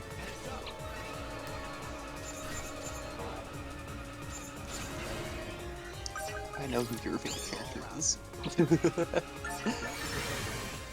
What? Is it Who? Claire. Claire? To be honest, I wish it was. I did not like how Claire played. I don't like... despite my appearance, I do not like playing heavy characters in kart racers, because me neither. High top speed, low acceleration is, like, never my thing. Because I'm never good enough to, like, play with, like, not making a mistake and losing all my speed. Man. I'm so glad that they, like, changed the meta in Mario Kart 8 Deluxe. Yeah. Like, before they stopped updating it, because heavy characters were such a nuisance, because you could completely, like, mitigate the whole slow to speed up thing just by drifting for half a second. True, and especially in DS. And then if you, like, even touched them, like, the tiniest bit, you would fly halfway across the course. Yeah. That was kind of their main... So that was kind of their main appeal, just the fact you could knock people around so easily. Yeah. Oh, they had almost no downside, which is why you saw Morton and, like, Rosalina and, like, Pink Gold Peach all the time early on. Yeah. It's also interesting, because that's the game that kind of established Rosalina as, like, heavyweight. Because she definitely does not look like she would be a heavyweight character. It's just because she's so tall. Yeah, I think they made that decision about her. It's funny, because they obviously shrunk her down for Mario Kart. They shrunk her down, but her mass was kept the same. Yeah, she's supposed to be really big. Yeah. But she still looks proportionally kind of petite if you, like, just make her normal sized. I don't know if you probably have not seen this. When this game came out, I did a very big launch day stream of it. It was during a charity stream, too. And, I probably should not load my own stream while I'm doing this. Oh, recursive. Yeah. I hate how you can't, like, access the tabs properly when you're when someone's streaming. My most watched clip is from that launch day. There was a glitch that happened during, like, one of the last races I was in. And this happened. Oh, right, the netcode, like... No, this was offline, so I'm in second place. No one passes me here, and watch what happens. This is offline. GyRoEx is all the way in the back. Yeah, what the heck? And I only needed second to win, too. So, like, I'm behind the first place guy there. I finished perfect race, and I get 8th place. What? Yeah, what the heck? I saw your rank going down, like, gradually. Or your place, rather. I had, It was a game. I would say it's a game that's worth... I would say it's a game that's... Shush. Why is it auto unmute? Imagine Tiny Ishtola. I would say it's a game that's worth the 50 to get it. Oh my god, look at the side of the screen there. Your clones are trying to break out. Yeah. We've escaped containment. It's worth the price of entry, but then, like, nowadays, like, because they removed all the microtransactions, but now, like, the community's completely dead in it, so there's just no reason to play it anymore. Yeah, now I'm just gonna be, like, scrolling through my clips to find funny haha stuff. Wow, this is for my first Final Fantasy VII Rebirth stream. That was 3 months ago. Stop the poop. Ayla, clip this. Have you ever looked at my top clips the whole time? I've seen a few of them. Zongun. Pretty silly.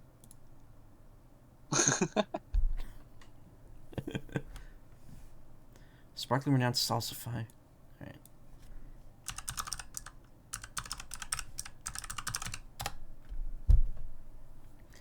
I've seen a few of your top clips. You have a lot. You have a lot of clips from over the years. Oh yeah. I've seen this one. I've definitely seen this. Stop. Stop. I love your Ralsei tuber. Oh yeah, I just like yoinked that off of like Steam's workshop Oh. at some point.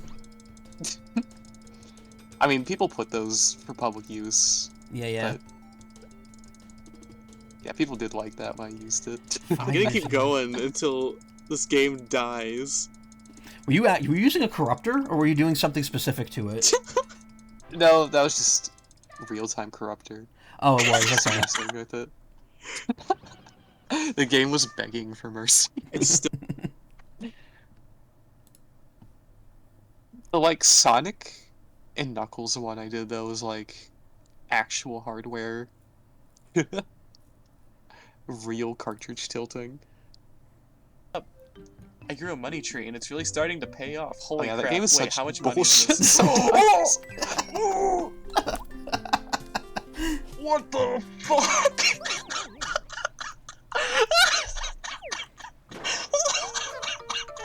You know what's? This game is bullshit, and you know why? Because the trailer itself was bullshit. The very first reveal trailer. Wait, in what way was it bullshit? All right, wait.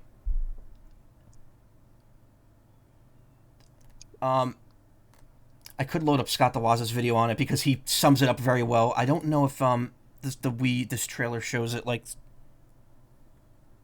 Is there like features that they show that are not in the final game or something? Wait. Okay, yes, this is watch. So this is how it cold opened. It cold opened with the Wii U gamepad, and someone bringing the Isabelle amiibo down onto the scanner. So what's your first thought when you see that on a system that has no dedicated Animal Crossing game? Oh, holy shit! A new Animal Crossing game's about to come out, and then immediately cuts to this. Yeah.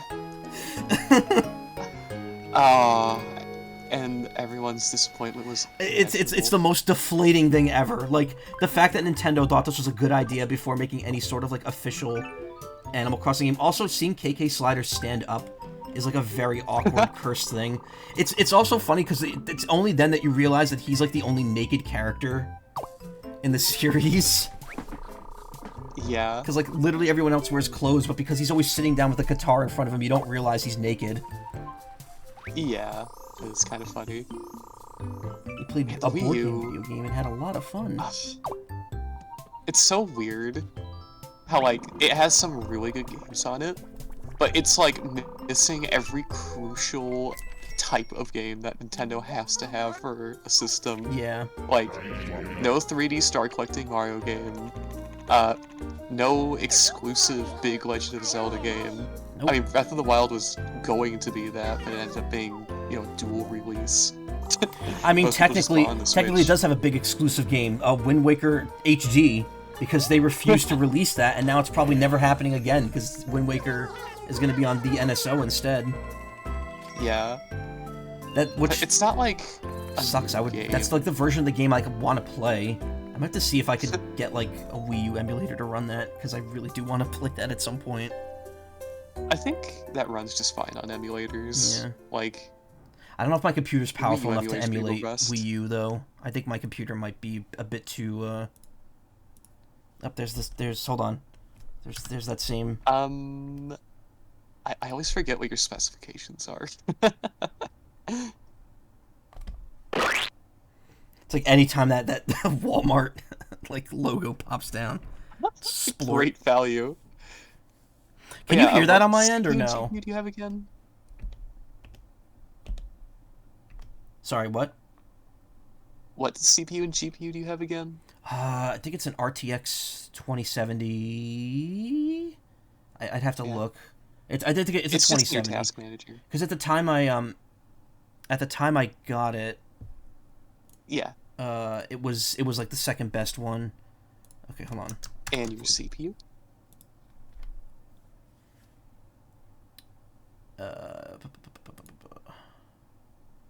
GPU, GeForce RTX 2070, yeah, and then my CPU is Yeah. an AMD Ryzen 7 8 core. So I don't know though. I feel like my CPU gets overloaded very easily. Like when I'm streaming, I can't stream in 1080p because there's like encoding overloads. I don't know if that's the CPU or just OBS, but like I can't imagine it's OBS because other people could stream in 1080p just fine from it. Steam Deck can emulate Wii U fine. I'm sure you could if you could run Rebirth, it'll run. Bill Trin and me. Top clip What when you encoder are you using in OBS? I don't know. Because if you're using a certain one over another, it could hit your computer harder. You want to be using like NVENC or whatever it's called. I don't know where I'd find that. Which one would that be? That would be under streaming. I think it's settings, output, video encoder. NVIDIA NVENC H.264 deprecated. Yep, that should, like, there's a dedicated part of your GPU that handles that without degrading performance, at least theoretically. So I don't know what's going on. Wait, so should I try switching off that? I mean, you can try sometime, but NVENC should be the best thing to use. Oh, all right. Okay, I see deprecated, and I think like that's not good, is it? And that usually means it's not supported anymore. Yeah, I might have to check that. I wonder. Oh, that's weird. Mine doesn't say deprecated. Yeah, mine does. It says let me reopen it. Hey Mizu, how you doing this morning? Mine says NVIDIA NVENC H.264 deprecated. I can't pull the thing down while the stream's running, unfortunately. Oh yeah. Audio encoder is FFmpeg AAC. I guess we can check that a bit after you're done streaming. Rescale output disabled. I wonder, because like the thing is, I stream in 720p, and I gotta say, like even 720p games are starting to look like ass on stream for me. Like if you go and look at any of my Final Fantasy VII VODs, they look muddy because they're just being like smeared and downgraded. Final Fantasy 14, I noticed was like very. Sorry. A big part of that too is your bitrate. Yeah. Well, Twitch has a hard limit on bitrate apparently. Like it can't be more than 6,000. Oh, I gotcha. I have it set to 3,000 though. I don't know if I. But the thing is, 3,000 for 720p is fine. I would only really need to raise it if I try going up to 1080. The big issue, the biggest pain though, is if I go to 1080, OBS's stuff doesn't resize automatically. So I'd have to go through my settings and redo everything. And if it doesn't if it doesn't work, then I'd have to put it back to the way it was. So it's a pain, and I wasn't considering redoing any of it. What I wanted to do was like get a better computer and have a wired internet connection instead of a Wi-Fi connection. So that would probably be good. Yeah, but I unfortunately cannot do that while I'm living here, because like the modem is 2 rooms away from me. Oh no! Just say an IT crowd joke, but I think it's a driver's thing.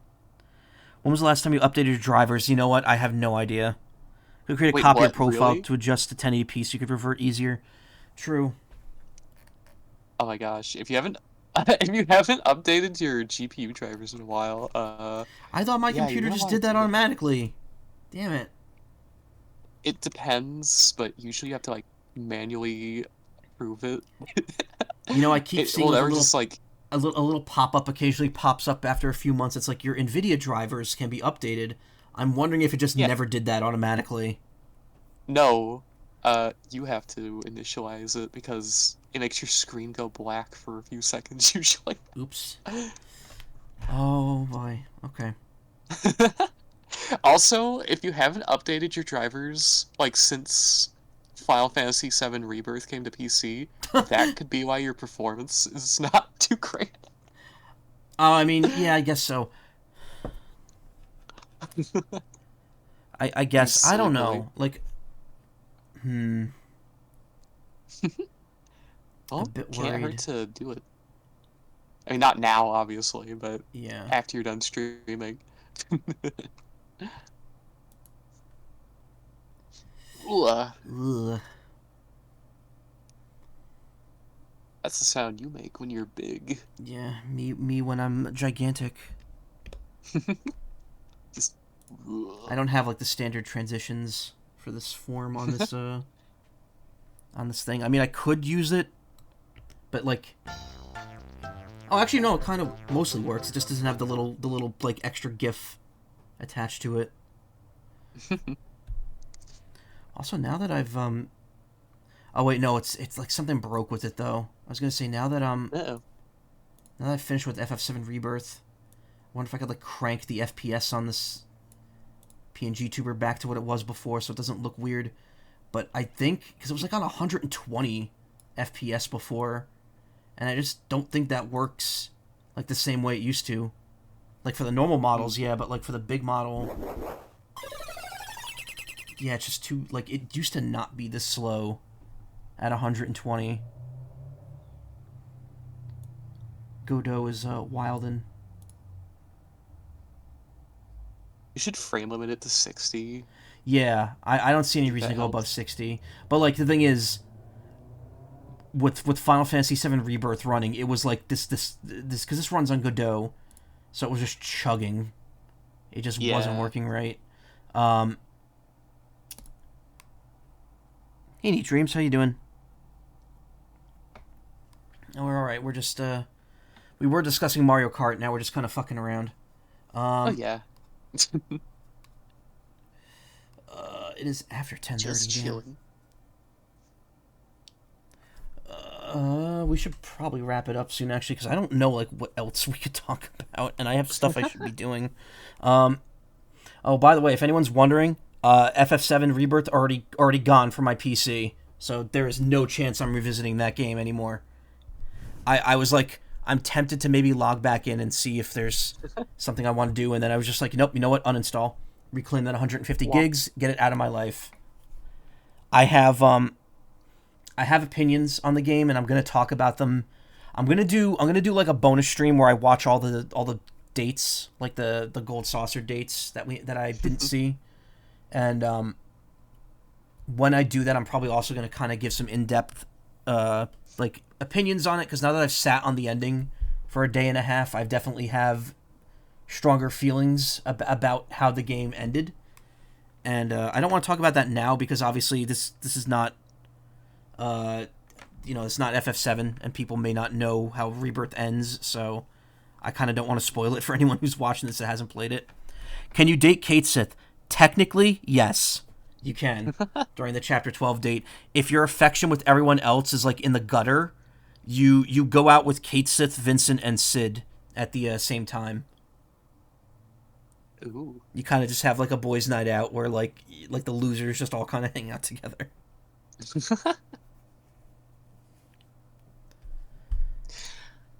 Oh. What is Tomodachi Life?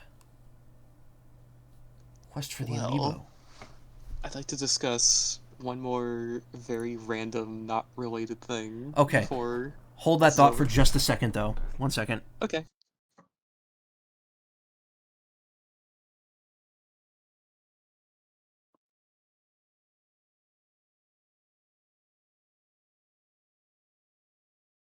Okay. Wait, what are you doing with your PC?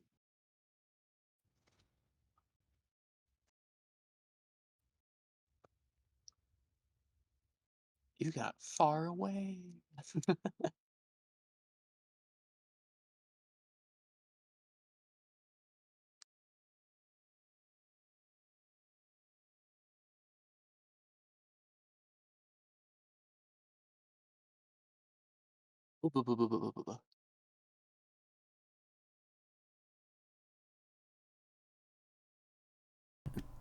Okay, we're all good. I get a little worried when I call out of work, because sometimes I feel like I'll be like, I'm not feeling good. Can I use a sick day today? And then I worry that they'll be like, no, you can't. Please come in. They're usually very accommodating about it though, so I'm very thankful for that. Good. As much as I rag on my job for taking up so much of my time, they do like respect the time off requests, which is really nice. Yeah. Audio is kill. No, I had myself muted for a bit. All right, I'm sorry. You wanted to discuss one more thing here? Okay, yeah, this is a random, completely unrelated thing that I think you might find it interesting. So, I'm just gonna send you a silly picture. Okay. And then I will talk about it once you... Oh wait, I didn't... Wait, that's the wrong one. That's the wrong one? That's a good picture, though. It's almost the right one. There we go. That's the proper one. This is the wrong one they sent me, by the way. It's... No, I was doing something funny with that. The other one is almost the same, but the other one's the right one. But basically, I was taking a look at Dodo's model because I had a hunch that he was actually wider than he is tall. Oh yeah, And no, that one VR chat is. model of him is like ridiculously wide. Yeah, I counted the pixels. He is absolutely wider than he is tall. Wait, is that I not... find that very amusing. What's the difference between these two images? One just has the Photoshop logo on the corner. I made the image on the left. I made him bigger. I almost didn't notice because he's already so fucking wide. Yeah. It was just a funny haha. Funny. He's a big lad. He's a big boy. Yeah. I don't know if that's the actual model from RPG Remake, but it's It is. It is, okay. I mean, yeah, he is. there's a He's just a chance wide that guy. I mean, even his sprites though. His sprites were. He was very. I mean, his sprites I guess were a little better proportioned. I think he looks less wide in the sprites because... well, I don't know if it's because of the angle, because when you look at the model in Mario RPG, it looks closer to how you would expect the sprites. Yeah. But because of the way that his body is like a squished sphere, like... That's why he looks way wider from like a front-on view versus the isometric view that you normally see him from. Yeah, yeah. He does look less fat though in his original sprite, funnily enough. Hey guy, so can we all agree that Dodo is the funny character in Super Mario RPG? What is this Reddit thread? The funny character. Booster is easily the funniest to you. Okay, Dodo. Wow. What are you talking about? That's a long lost Prince Mono. Okay. Wholesome. It's a wholesome thread. The most wholesomest. Yeah, there's the model right there. It's really funny to see like T-posing like birds and like other like non-human models. It's also funny how like there's a thing that like once you see it you can't unsee it. His arms or his wings are basically coming directly out of the side of his neck. Yeah. Well, I mean, he kind of just doesn't have a neck. It's just kind of like a circle with his head on top of it. Yeah, kinda, yeah. Maybe he's just very, very poofy. Maybe he's like an owl. If you take his feathers away, he's just like... you know, very skinny under there, but I doubt that. Haha, but what if, like, he was big and round and inflated? Ahaha. Have you seen T-pose Nintendogs? Yes, I have. I have seen that, actually. It's kind of funny, though, because that texture that they put on him, that does not look like feathers. That looks like fur. Yeah, no, it does. It has a very, like, wavy kind of, like, feel to it. Yeah.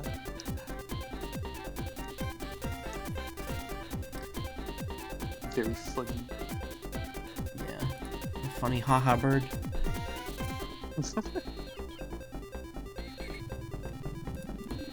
I got nothing. I got nothing else. Why aren't we seeing those kind of characters? And like, I know we're already getting like a ton of like obscure characters or random enemies in Mario Kart Tour. Why can't we get like? Why does Nintendo not want to acknowledge like the RPG games outside of the actual like games? Like yeah, there's like tons so of many people would pop off if like Geno was added to Mario Kart, and I don't like being like the please add Geno to everything guy, but you know, throw those people a bone, and you see how quickly the opinion on that game will change. Maybe it's because Nintendo doesn't like using characters from like things developed or co-developed with other companies like in their own solely developed games, which is why, you know, like Geno and stuff can kind of appear in Smash since, you know, it's not Nintendo developing that game. But for Nintendo developed properties, they almost never put anything that's not their IPs in those. Yeah. I mean, Geno I can understand, like, because they gotta talk to Square Enix on it. Oh, true, we did have the Goomba King in Mario Kart DS. That was an interesting... Oh yeah, isn't he also in, like, Mario 64 DS? Yeah, he is. He's Yoshi. He's the one that's blocks off Mario. Again, very... Just like, throw egg at him! It's... Mario Kart DS is, like, such a weird game, because it's, like... It's in that era where they still considered Wario, like, a platforming character over the WarioWare character that he mostly is nowadays. It's like a really weird... Like, Mario 64 DS is, like, such a weird, like, launch title for a new system, because it's a re-release, it's like a remake, but it's also, like... It's just got some weird stuff going on in it, like the fact that you don't even start as Mario, the fact that the game opens with Yoshi sleeping on the roof and then suddenly he like teleports to the ground, like what is happening? What is the mindset behind all these design choices? Man, I still can't believe that's the only game we get to control Yoshi directly in a 3D space. True. Like, Odyssey is, like, kind of almost fully there, but it's still Mario possessing Yoshi. I love that since Yoshi's post-game only in Odyssey, they, like, couldn't bother to make, like, a riding mechanic, so it's just like, nope, just possess Yoshi. It's crazy, though, because the tongue mechanics are, like, so good. Yeah. Like, it's pole vaulting, I can't remember. I might be getting that confused with Chameleon Twist on the N64, if you've ever seen that game. Oh yeah, I love that game. Really? I've played the first one. I've never played the second one. Same. The only thing I don't like about the first game is that the characters don't look like chameleons. They turned in like weird humans with like big round heads. Yeah, like round-headed fellas. Which is funny, because I guess you probably know this. Yeah. But in Chameleon Twist 2, the characters are designed the same in the Japanese version. But, yeah. Oh, that wasn't cool enough for America, so... So they actually made them like chameleons, yeah. Yeah. Oh, it's funny. All the bosses in Mario Kart DS are just reused from 64 DS, yeah. Wiggler is technically the final boss, it's true. Mario Kart DS's mission mode was interesting. I wonder how in-depth Worlds is going to be with like the open world stuff. With like the little P-switch challenges. It looks like it's just going to be like collect the coins or hit the ring. And that's already kind of upsetting, but I don't know. I hope there's a lot more to it than what we've seen today. I really, really want to believe that, but like the fact that the direct for this game did not show off that stuff is so worrying. It's very like, concerning. But like I mean, like Tears of the Kingdom, they held off on showing the depths until like literally the like days before the game came out. People knew about it, like people who had early access to the game, like the reviews and stuff, knew about it and were not allowed to talk about it. But they held off on officially revealing the depths until like quite literally like the week before the game came out. And that's like a huge component of that game, so maybe they'll do the same here. I don't know, though. It's, I can't see why they would hide that. What I could see is maybe they'll reveal that, like, there's another island with more courses, or maybe there's courses that just aren't tied to the open world mode. It was a cool surprise actually playing the game and not knowing about it, yeah, because they made such a big deal of going into the sky that, like, you just didn't know that there was going to be, like, an underground portion to it, too. Yeah. And honestly, the underground portion...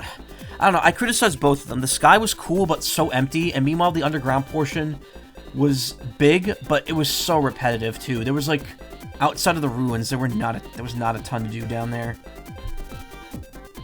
And the battle It's also arenas. funny how they went from, like evil goo that damages you to evil goo that damages you and also prevents you from healing. Yeah.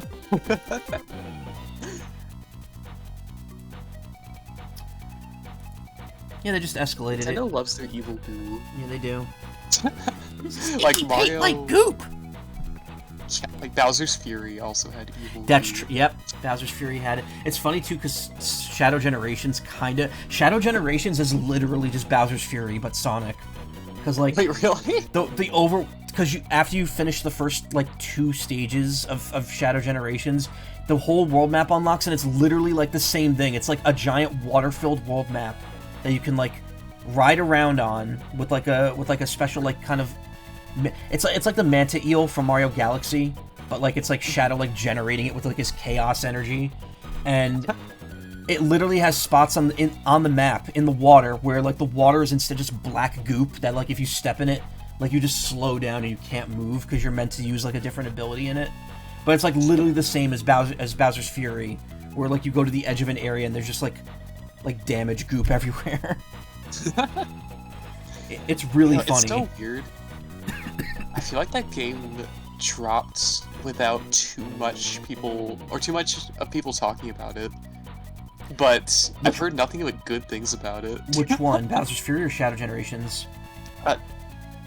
Actually, kind of both, but I was talking about Shadow Generations. I will say Shadow Generations is easily like the new best 3D Sonic game. Like, yeah, I've heard it's really good. It is excellent. The way the physics are like near perfect. Shadow's abilities are really fun to use. The stages are just really cool. Because the thing is, with Shadow Generations, the stages are just huge, and they actually feel like you're going fast through them, which is cool. Also, the fact that they reworked some areas that like from other games that were kind of like not great into really good areas, like the stage from Sonic 06, Kingdom Valley, is really good in Shadow Generations. Bowser's Fury, it's because it had that, Bowser's Fury had that issue of it's part of a remake package. It's like the Bowser's Minions of this game. But like Bowser's Fury is an excellent little like side game. And I've said this before, but it's kind of funny because I don't know how many people would agree with me, but I like Bowser's Fury more than I like Odyssey. I mean, I could see that. It definitely takes what Odyssey does and just reworks it into a more traditional like Mario format. And everyone was certain that that's what the next like main 3D Mario game was going to be. That was going to be like another 3D World style game, but with like the Bowser's Fury like movement system to it, or like open world system to it. Someone play Bowser's Fury. It's good. It's short too. You could beat it in like 6 hours. Less if you don't 100% it. Man, I think it took I do hope 2 that streams to 100% it. Oh yeah, it only takes like a few hours. Yeah. But I do hope that the whole open world thing doesn't become Nintendo's next make things giant. Yeah, no, I mean it kind of already is. I mean every Zelda game. I mean even Echoes of Wisdom kind of like had an open world structure to it. Like you could pretty much go anywhere you wanted, as long as you had like the right Echo to like maneuver around. Which is kind of like how Breath of the Wild and Tears of the Kingdom worked. I know at the very least the Donkey Kong game is going to go for more of an Odyssey feel to it with like the stages, because it's like 100% the same team working on it. Just everything from like the presentation to like the menu screen, like the map screen. It's definitely the same group of people. Man, I wonder certain things about that, like how far the destruction thing is going to let you do it. Apparently, well, it's apparently enough that you're allowed to just hit a button to reset the terrain completely. So, like, if you ever, like, mess it up to the point where the stage is unrecognizable, you're apparently allowed to just, like, revert it back to what it was. And the changes get reflected on the map in real time, which is kind of impressive. Bowser's Fury was a great vertical slice of a game. Yes, it was. If a game doesn't take at least 50 hours for Critical Path, is it even worth doing? Hey, ZG Mom. I want to show the terrain so hard it looks like a Minecraft super flat world. Destroy everything. I wonder if they'll implement some sort of physics if you, like, completely detach a section of the land. Oh yeah, like, will it just fall off? The rest of the land? Supposedly that's not really possible because there is, like, a bedrock-like substance, like, in when you're punching through, so you just can't get through it. But what if you just, like, dig Oh yeah, like, you dig, like, around, like, does it just collapse? Like, will it fall, or will it just, like, explode once it just doesn't... Yeah, like, a Minecraft to sand block. Like... Yeah, I don't know. It'd be really funny if it just turned into a physics prompt once it's not attached to the rest of the terrain. That'd be great. It's gonna be one of those games where you want to see, like, the behind-the-scenes look for it, like with Breath of the Wild, where they rebuilt, like, the Zelda 1 map, but, like, had the Breath of the Wild physics engine running on it. So, like, you were able to, like, destroy trees in the game, and like, the fire would spread to the other trees, because it would, like, have grass physics. Oh, that reminded me of something else kind of funny. Well, while the Breath of the Wild, like, concept thing is really cool, have you ever seen, like, certain mods for Breath of the Wild? Like, someone made an entire, like, they imported the map of Thwomp Fortress from specifically the Mario Galaxy version, and actually made, like, objectives in it that fit the style of gameplay of Breath of the Wild. No, I haven't really seen cool. Let me see if I can find that.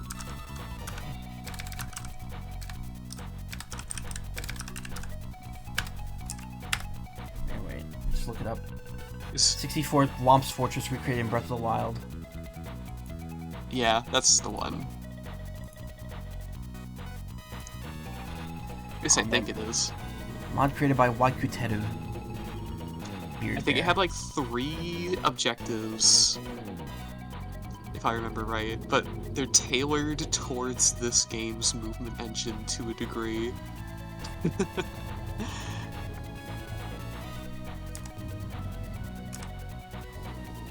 of course they even have a few like custom things. Wow, so it's not just an area, they like implemented an entire like quest log to it. Yeah. Whoa, 60 FPS? Who would have thought that's possible without the power of the Switch 2? Apparently people who have went to the Switch 2 demos have said that, like, the Breath of the Wild Tears of the Kingdom Switch 2 versions are absolutely, like it's almost, they said it's mind-blowing how nice and smooth it looks. It runs on the system in handheld mode. You know, it would be cooler if it actually ran at 120 instead of 60, because that actually is very possible, even with, like, a very modest gaming PC. Well, wait, actually, did they confirm it's not running at 120 on Switch 2 for those 2 games? I actually don't know. Like, I just assumed it would be running at 60, but it could very well be running at 120. I think it's running at 120. Oh. If I recall, because I watched a lot of Good Vibes Gaming, because I'm one of the EPs for their Patreon.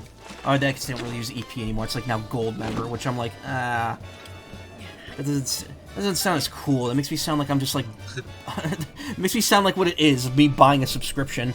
But like they had a lot of hands-on footage and impressions, and they talked about Breath of the Wild and Tears of the Kingdom, and they said it runs amazing on Switch 2 with the upgrade pack. So, I mean, I'm probably going to check it out, because I have the expansion pack, so I'm going to get the upgrade for free. Yeah. So I see no reason why I can't at least check it out. Well, that's very nice to hear. Oh, you know what I bet they're doing? Like, because I remember hearing that they had it running at 4K 60. Yeah. I bet there's going to be different modes. I think so. It's probably going to be like... Yeah, well, Metroid Prime 4 we already know is going to have, like, the choice of 4K 60 on docked or 1080p 120 docked. Yeah. Supposedly, the mouse controls are really good, too. People said it's, like, it feels very smoothless. You could, like, literally just... You don't even need, like... If you don't have, like, access to a desk, they said just, like, sitting down and, like, running it on, like, the top of your leg, like, runs fine. Like, it feels just as natural as using motion controls. It's funny, because I bet for a lot of people, this is going to be their first time experiencing 120 FPS. Yeah. Oh, absolutely And... for me. I don't think I've... Actually, I don't know what my... Wait, really? I don't know what my, my monitor's refresh rate is, actually. Zai. Look, I don't pay attention to what I'm buying. I just buy what I think is the best. I don't remember. Okay, I'm gonna need you to do something for me really quick. Okay. Okay, so I need you to put your mouse on an empty spot on your desktop. Okay, hold on. I need you to right-click and open the NVIDIA control panel. Wait, hold on. Oh my god, everything's in the way. Why is Isotope open? How did that happen? I like, never use it. Alright. Okay. It hasn't loaded anything yet. My monitor's 120, but I have it set to 60 because I can't get 60 FPS in any game. I mean, that's you should still set it to 120, though. Really? Yeah, because you get the frame. That's not me. That's by the way. That was someone in chat. Digital Foundry uploaded a video about Zelda 1 and 2, except not really because Nintendo just paid them to re-upload the overview video to their channel. Oof. Alright, wait, would you want me to check here? Oh, I want to see... Oh, so you're in the NVIDIA control panel right now? Yeah. Okay, so on the left, under Display, click Change Resolution. Okay. I have it set to 1080p. Yeah, my refresh rate's only 60. Can you click the drop-down thing?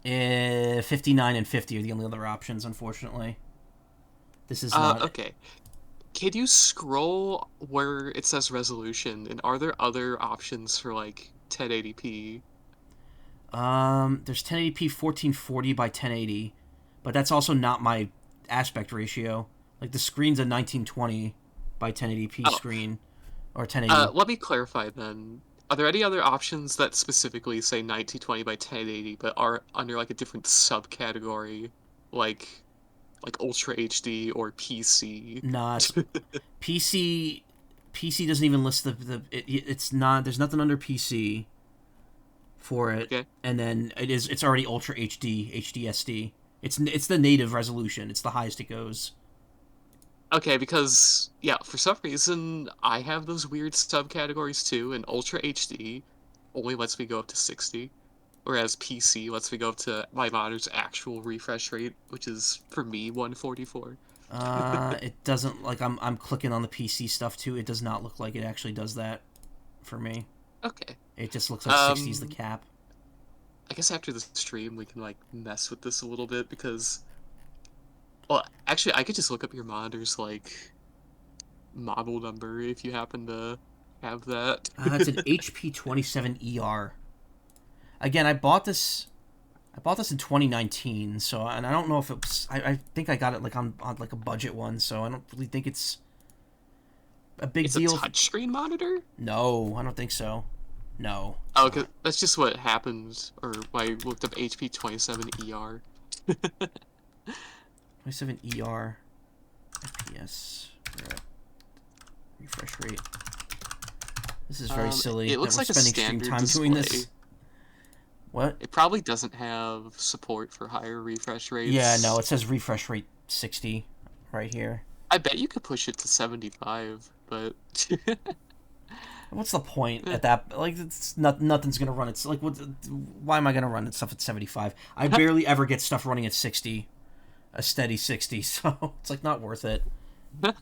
it actually does look noticeably smoother if you're like playing a fast-paced game where you need to whip the camera around a lot. But Notice higher refresh rates in most games like Balatro and Mahjong, since I could directly compare those running at a lower frame rates on your phone and still seeing them that smooth. Don't play many high-end games on here to see 120. That's gonna be unfortunate for me. Like if I'm streaming the way I am now, there's literally gonna be no benefit to either of the Switch 2's like modes because I'm not gonna be able to see games at 120p or 120p 120 FPS if I'm watching it through OBS, and I'm not gonna be able to see games at 4K if I'm watching it through OBS because I'm streaming at 720p 60 FPS. So it's never going to be better than that. Which is why I would like to upgrade my computer. But if I'm spending $500 on a Switch 2, I don't know if I should be spending that money right now. So I forgot, did Twitch ever widely implement 120 FPS support? Like, I know they gave some creators the ability to do that like years ago as like a beta thing. I have no idea. I know that all I know is that they have a hard, like, bitrate limit of 6,000. I see. Which I'm assuming would affect that ability to stream in a higher FPS.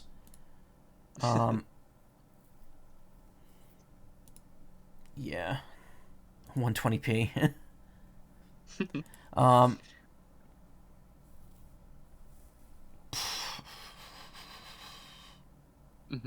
I don't know. I got nothing. We've somehow managed to do a 2.5 hour discussion off of a 15-minute YouTube video that we didn't even have any hype build up for. We went straight into it. You can stream in aspect ratios other than 16:9, like either 4.3 or ultra wide. Yeah, I don't know. I haven't looked into it. I have not changed my Twitch settings in so long.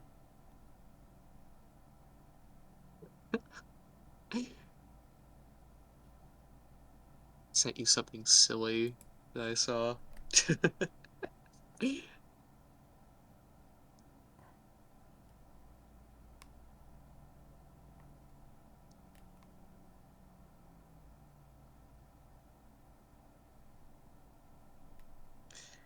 I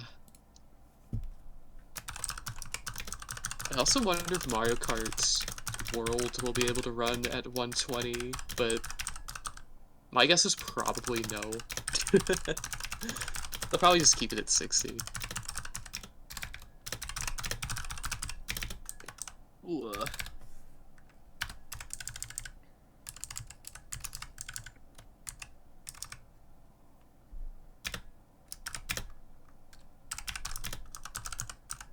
Mail it.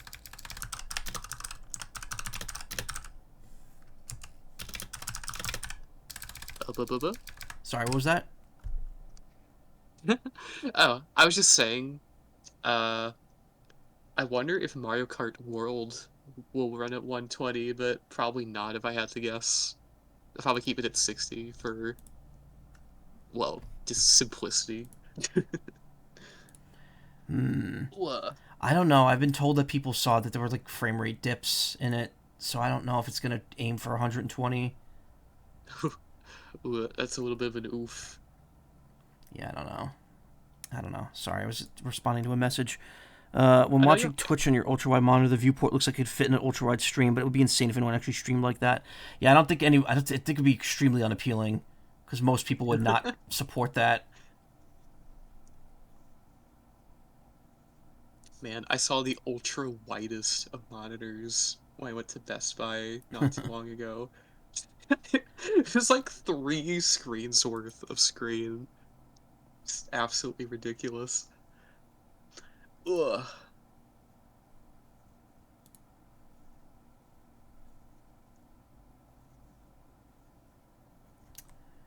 Yeah, my friend used to have, like, back like the late 2010s or late 2000s. He had like one of those first like big like double screen wide curved displays, and I was like, this looks so cool. And now I think like, man, I would not want that in my room, even if I had the room for it. Like, just having to sit in the middle of like a big screen like that would be very annoying. I'd rather just have a second dedicated monitor.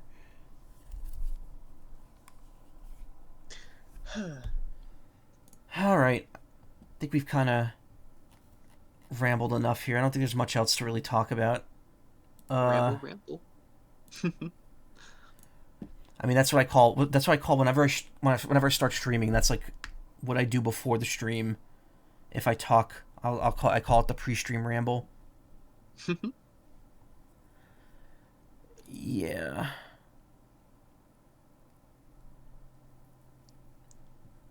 I don't know. Oh, you're all good. Unless you had anything you wanted to bring up. Had a Logitech G15 with a tiny display, but I can never get that to work. Really? Logitech G15. Yeah, I've never heard of that one. Stop making me type numbers, because it's going to mess up my PNG tuber. Oh, it's a keyboard? Oh. I should have figured. It's like a monochrome, like, little LCD screen. Oh, neat. Oh, it's like retro tech. It's like I gotta get a photo of that, image of that. I love stuff like that. That reminds me. So when I was younger, and I think we still have it. My mom has a word processor, not like so. It's not a keyboard, or it's not a typewriter, and it's not like a modern computer. But what it is it has a small display on it that you type on. It's got like it's like one of those like preset ones where it's like just the segmented displays. Oh yeah, and I know what you're talking about. What you could do is while you're typing, you could then press a button and the word processor would start like printing it on a piece of paper. And I always thought that was pretty cool. It's a very weird like middle piece of technology because it's like it's more advanced than a standard typewriter, but it's also like not a computer with a printer. It's just a like word processor that also can print onto a piece of paper. Oh man. You had one of those too? Nice. I have the king of word processors. Oh really? Yeah, you should Google Magnavox video writer.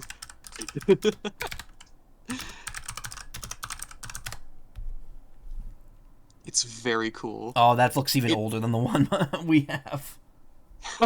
Yeah, like, it basically kind of is like a small, like, almost like a computer, but with no ability to... Actually, I think you technically could, like, run software on it, but nobody developed anything for it. But it had this monochrome wide CRT that had a very basic word processing program on it that basically worked like a very simple, like, Microsoft, like, Notes sort of program. And then once you had everything on there, you could print it out. You could save it to your floppy disk, too, if you want to, your you know, 3.5-inch floppy. I still have a bunch of those somewhere in my drawer. Copyright, that looks like 1985. Special floppy disk. Oh, sorry, what? Sorry, I was looking at the copyright date. I want to see when it came out. It looks like 1985. Oh, yeah. It even had floppy disks that had, like, a special section dedicated to keeping a, like, dictionary on it. Oh, interesting. And it would look at that so that it could do, like, word correction and stuff like that. Like, I guess it would just keep, like, it would read that data from the floppy and keep it in RAM. And if it saw you, like, mistype something, it would tell you. This honestly seems more advanced than the one we have, even though the one we have looked newer. I have to go see. Yeah, that's why I said this is, like, the king of, like, word processors. Yeah. It's very fancy. It's interesting to see the tech from this, like, from the 80s, because, like, you know, that's around the time I was born. And it's, like, interesting. Because, like, a lot of that tech was still being used, like, when I first started going to school. Like, it's weird to think, like, I'm like, kind of considered, like, part of the younger generation that like had like all the modern computers and stuff like as we grew up, because like when I was a little kid, we still had these like computers and word processors from like the late 80s, early 90s, and it does feel very dated when you look at them. And it's just like, it makes me feel old, because it's like, oh, this is stuff from like technically before my time, but like I still used it. So it makes me feel like this was my time. And I mean, I was born in 87, so I was kind of more of a 90s kid than an 80s kid, but it's just interesting how much of that kind of spilled over. Just being able to use F13 as macro keys on your old Mac, because the 3 keys were scroll lock are acted like those on the keyboards meant for Windows. You have to swap in the dictionary floppy. Oh wow. Run a spell check. There was a big boomer moment when redlining of typos started. F13 to F15. Correction. Sorry, what were you going to say? Oh, I was just going to say I kind of had a similar experience growing up, where a lot of the tech that we had was kind of older compared to a lot of other stuff. So I was a little bit in the past, too. Yeah. But also, one of my favorite things with this like proprietary keyboard that came with this, not only is there an undo button, there's a do button. like a redo button? No, it's just called do. I mean, I see that on the keyboard. Yeah, do. I forget what the purpose of it was, actually, but that's just really funny to me. There are typewriters that actually have correction functions in them, like old-style typewriters. And the way it works is that, like, it'll push the reel with the paper in it back slightly, and then, like, apply a correction, like, kind of like a whiteout stamp of the same letter to the same spot to, like, undo it. It's very interesting. That's kind of why word processors like this existed, because those types of mechanisms were like expensive and annoying to keep up.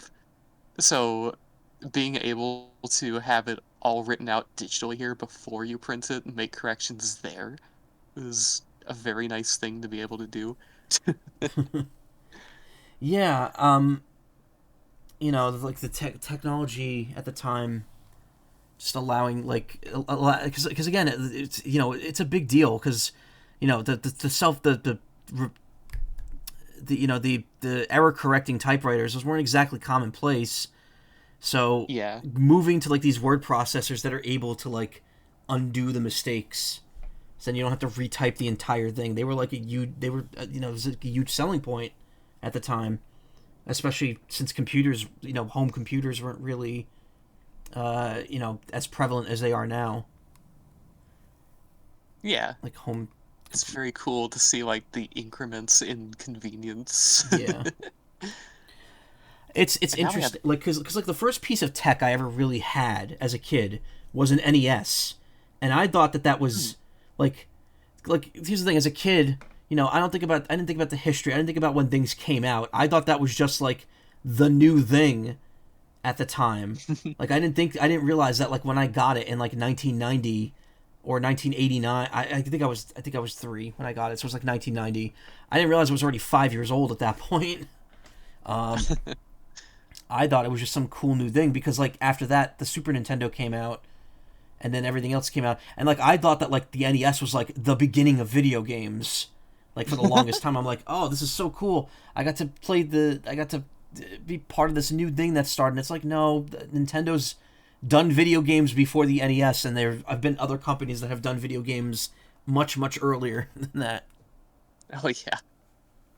Ah man, it's kind of funny, because some of my earliest memories of video games is like, I have a very distinct memory of playing like Super Mario World while being dropped off to be like babysat.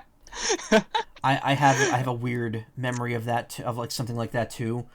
Before I had my own Super NES, my friend had one from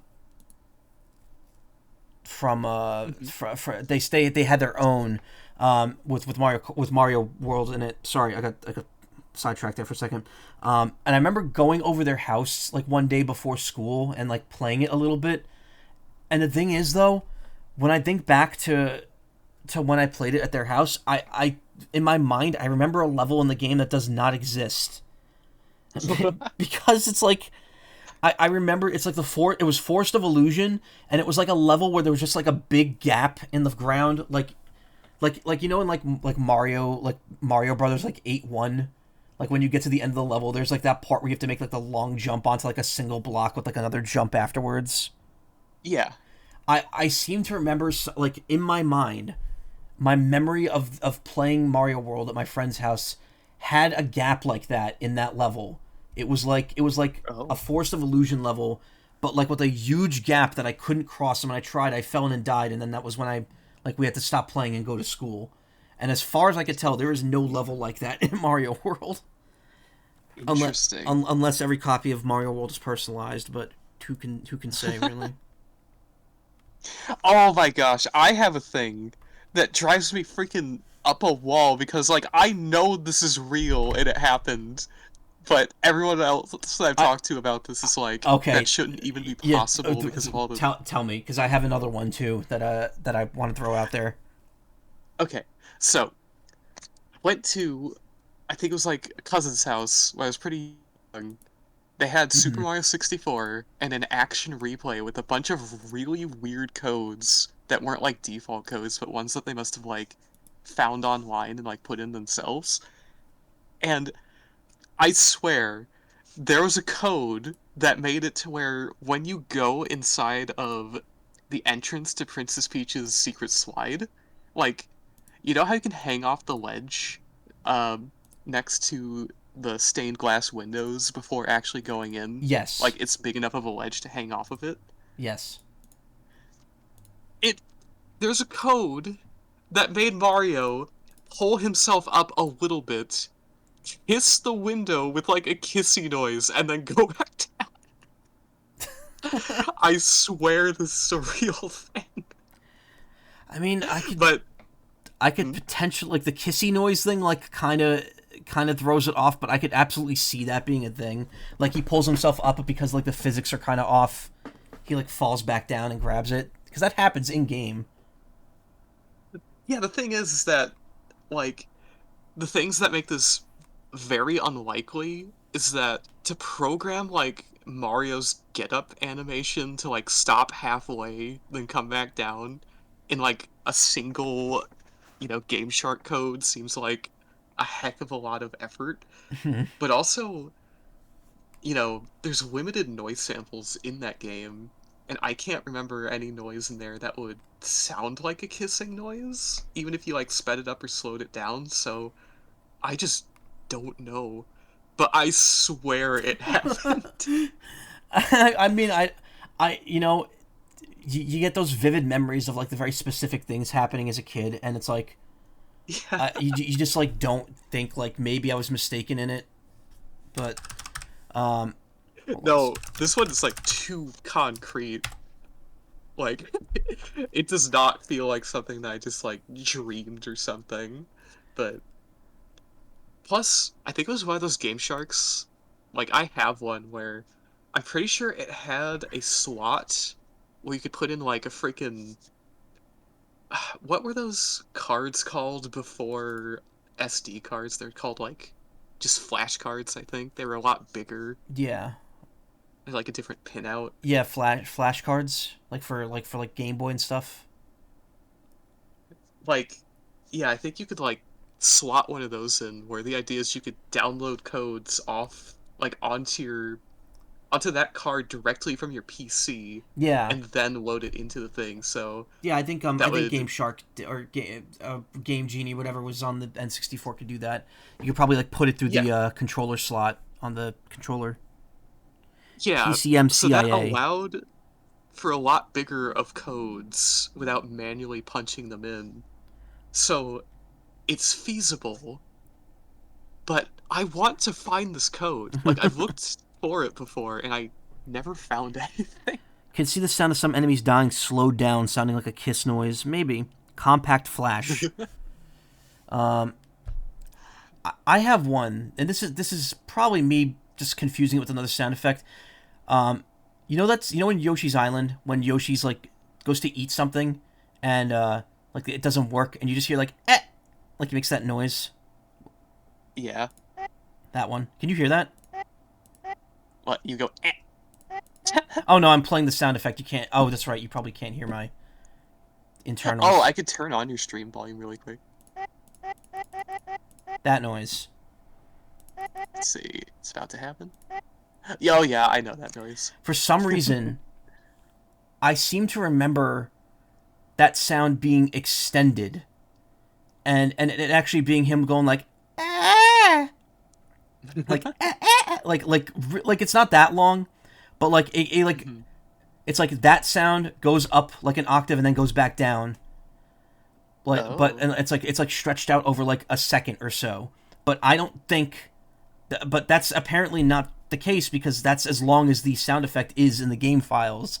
So I'm thinking, in my head, I must have gotten it confused with another noise in the game, maybe like a Mario cry, like when he's getting knocked off of you or something. But like I could swear, like I could hear the sound effect in my head going longer than it is in game, and I just don't know why that is. I mean, maybe the sample actually is longer when played in full, but I mean, that's the thing, though. I played that directly from a site that had, like, the samples, like, pulled from the game data. Oh. So I think that's Could be that there's some obscure glitch that, like, pitched up the sound or something. Compact Flash was an HD replacement a lot, but I think it's being phased out. Still used in some places. Data center you worked at still use them to store firmware for the racks. Really? I have a...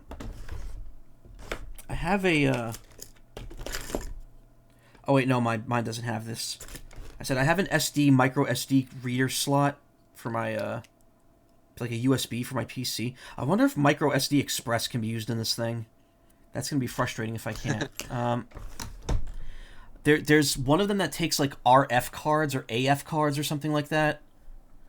And, I was like, who uses those? And it turns out, like, my brother, he used to work for Chopped, the TV show.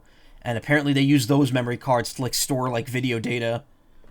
So he would actually need those for, like, his job. PS3 had a CF reader, which is funny. I think that was it. They're the CF cards. They're just, like, really square-looking SD cards. Industrial. Square SD cards. Yeah. They're made for, like... I mean, capacity-wise, there's nothing all that, like, amazing about it. It's only 2 gigs, but, like, you can see, like, industrial compact flash 20. Yeah. I actually have one of those. Oh, that was what you were talking about. So compact flash was the CF card. I've seen, like, readers, like, USB SD card readers that have CF ports on them. And, yeah, my brother still used those at his old job when he worked for, yeah. When he worked in TV. A lot of older digital cameras use those, too. Whoa.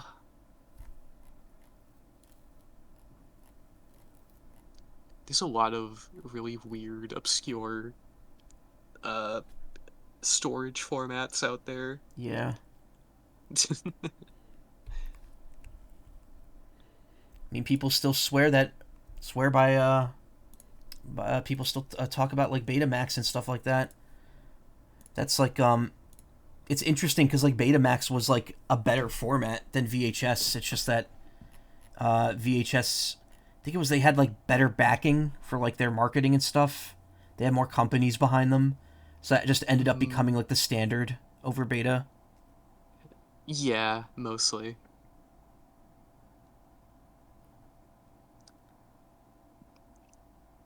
Anyone remember Minidisc? Minidisc? HD DVD. Oh yeah, that too. I mean, even... What about HD VHS? Wait, is that really a thing? I had never heard of that.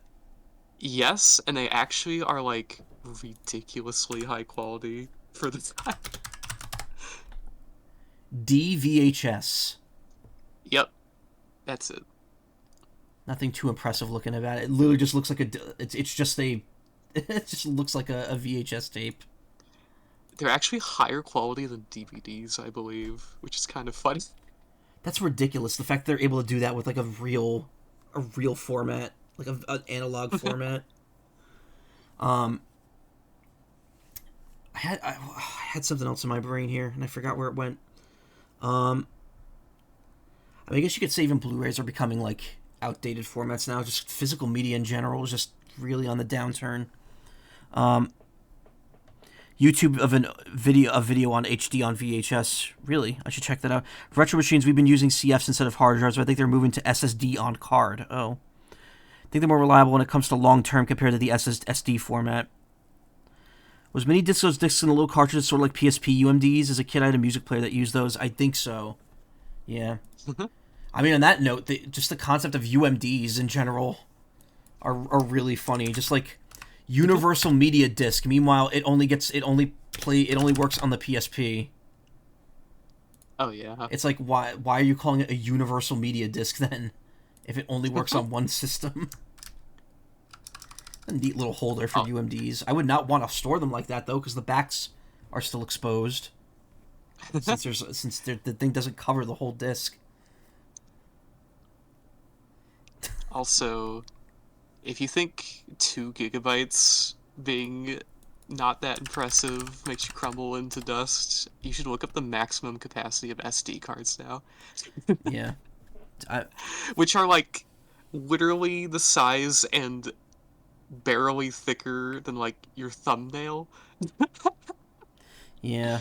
I think they get up to like 2 terabytes now. Micro can go up to SD 2. card. It's like I think it's 2. I think maybe 1.5. No, it's 2. I think Express can only go up to 1 or 1.5 right now. I see. Really bummed that I bought a 500 gig or 1.5 terabyte card to use with the Switch 2, and now I'm immediately told, no, you can't do that. And I'm like, okay. Yeah.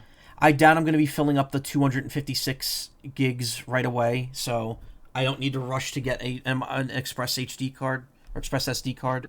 I can wait until they go on sale. But, yeah, definitely, I'm not super happy about the fact that they kind of just made the original ones incompatible completely. This is a awesome I get why they're doing it though, because they're gonna want to have fast game speed access. Exactly. They're doing what they need to do to keep the system working like optimally. It just sucks that it has to be this. I'm assuming this is a mini disc player. This Walkman. This looks so cool. Oh yeah. I love like just metal square blocks with buttons on it. It's such a neat design. I have like a regular CD player, a regular Sony Walkman CD player, and it's like it's weird. Like, I don't know, there's something about the design of it that's just really appealing. Like having like a dedicated music player. You wanna know what one of my favorite like old tech things like this is? The earlier designs of the Sony Watchman, when it was like still CRT based. They are so cool. Color CRT. Oh, yeah. Like, not the color ones. Like, the black and white ones that they're literally like super tiny, like flat CRTs. They're like put in an angle though, like for the viewing angle, right? It's like the reason that they're at an angle actually is because typically the way that CRTs work is you have to fire an electron gun at phosphors to make the phosphors glow. And usually it fires directly from behind and makes them glow so that you see them up front. Mm-hmm. But they didn't have enough room to do that.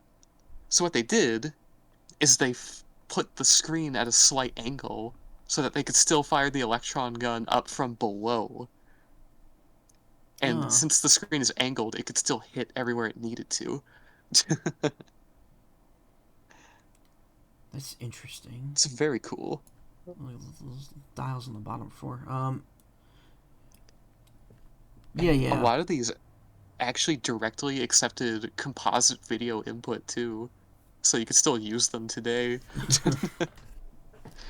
I have 4 GB flash drives on your desk right now. I don't think you can even buy 4 GB flash drives anymore. When I got my first digital camera in like 2006, it came with a 16 megabyte SD card.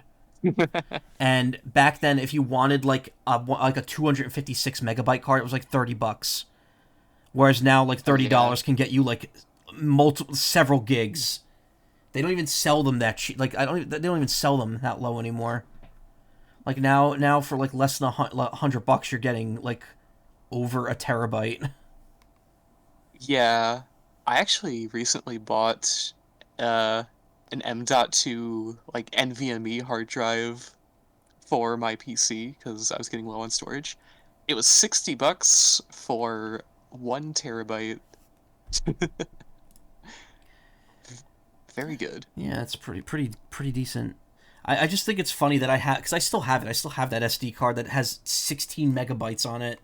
It's like, I mean, it's still, it's still like 5 times as much as you would get on like a floppy disk, but like, it's really funny in 2006 that was like the limit of like a cheap SD card. Your Bluetooth headphones have an SD card for MP3 audio, but when you power it off, it forgets your place. So who is it for? Yeah, I don't know. Man, technology is just, it is what it is. I don't know. I think the first USB flash drive I ever had was like, I think it was 256 megabytes. And it was like blue. It had this very nice feeling, like outer shell. Some legacy devices still only support up to 2 gigabyte SD cards. I guess there's some value there. Like early Wii games before the update that added SDHC support, you could only support up to 2 gigs. Wow. I mean, back then that was a lot of data. It's weird too to think like, wow, that the Wii was 20 years ago. It was a little less than 20 years ago, but that's gonna be the next retro console because the GameCube's considered a retro console now.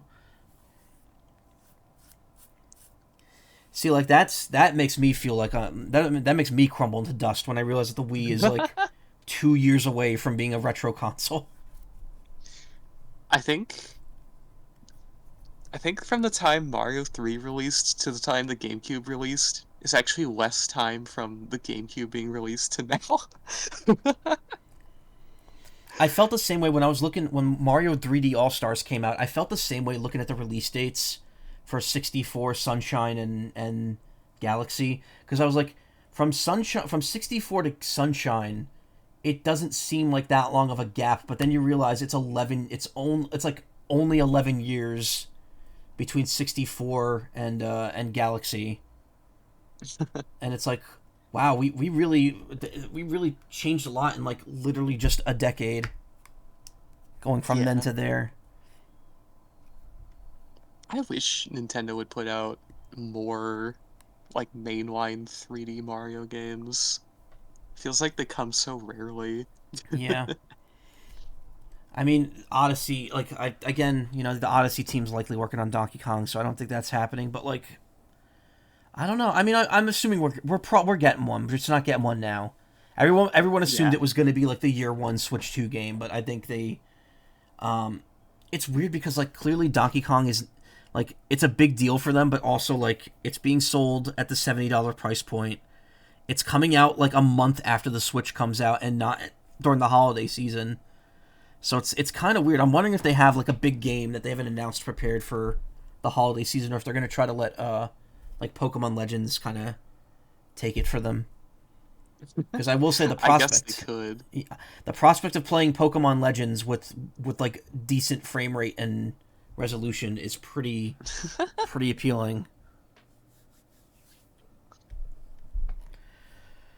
Yeah. Ooh, lordy, we've been talking for almost 3 hours. Oh yeah, we have. We're the real show here. Yeah. I mean, at this point, I don't feel like I should even upload this as like a Nintendo Direct. I should upload it as like a podcast. Oh yeah. Just chatting. Yeah. Oh man, I am exhausted though. And it's almost noon, so we probably should wrap this up now because I do need to like go eat. I have to actually go down to the post office and mail something out. So I gotta go take a walk. I'll probably get lunch while I'm out too, which will be nice. But I will. I'll probably be around online today because again, I called out of work. I might take a nap when I get back, but I have stuff I need to get done today. So it's Sure like, will be around. oh, wait, damn it, where was the button? There we go. Whoop. I am around. A space round. Thank you for streaming for us. Well, thank you for coming, Zinjamong. I appreciate it. Even if you came like after I already reacted, we already did what we were reacting to, and we are just rambling the last 3 hours. Yeah. I'm gonna be here tonight. Thank you. I'm gonna be here tonight. We're gonna start something new tonight on stream. I don't know if I'm gonna do the Final Fantasy VII like date videos tonight. I might save that for another night. But I will probably. I mean, I'll definitely be around to just do something else tonight. Probably with a more chill stream. Now that Final Fantasy VII Rebirth is over, because man, the last couple streams of that were like super intense. Rambly roundy boys, thank you. But yeah, thank you again for doing this with me, Gyro. I appreciate it. Thank you for doing all 3 of these directs with me over the last month. Yeah, I like doing it quite a bit. I don't like waking up early, but I do like reacting to them. But I yeah, wonder when the next direct will come. if I had to guess, probably June. Probably like right when the Switch 2's coming out. Like they'll do their usual June direct, and they'll probably be like, "Look at all this stuff that has just come out this week, and now here's stuff that's going to be coming out later this year." Because Nintendo really didn't reveal a lot in terms of like what's coming out later this year. Like every game they kind of advertised is coming out before September. Kirby's like the latest thing, and it's coming out end of August. So, definitely got like a lot uncertain for the future. But yeah, I don't know. Whenever it happens, I'll definitely, if you want to keep doing this, we'll definitely react again when that happens. If I'm up and able to. I'd love to. We'll have to see, because like, I guess the directs are different now, but like when Nintendo used to do like the E3 presentations, those were always at like noon, which I can't really be around to like live react to now because of work. But yeah, we'll see. We'll see what happens. Yeah. Thank you so much for being on with me today. I love I appreciate it. I'm like stumbling over myself here. I love having you on. You're all good. All right. We have 12 people here. I'm gonna raid someone who is streaming right now that like I don't usually get to raid. Kokoriko. He normally streams around now. I just don't normally get to stream myself. He's in the middle of a race. Okay, perfect. So this is like a great time to raid him. All right, everyone. I'll be back tonight with something new. Probably a bit of a ramble, maybe. I don't know. Probably. We'll see. It's still up in the air. Like now that FF7's done, I'm kind of like I really want to take it chill until Fuga 3 and Deltarune. But I kind of also want to get a few games done, so I'm gonna keep moving. But thank you so much for coming. Stick around. Say hello to Kokoriko. And yeah, have a great day, everyone. Talk to you later. See you all later. Yeah.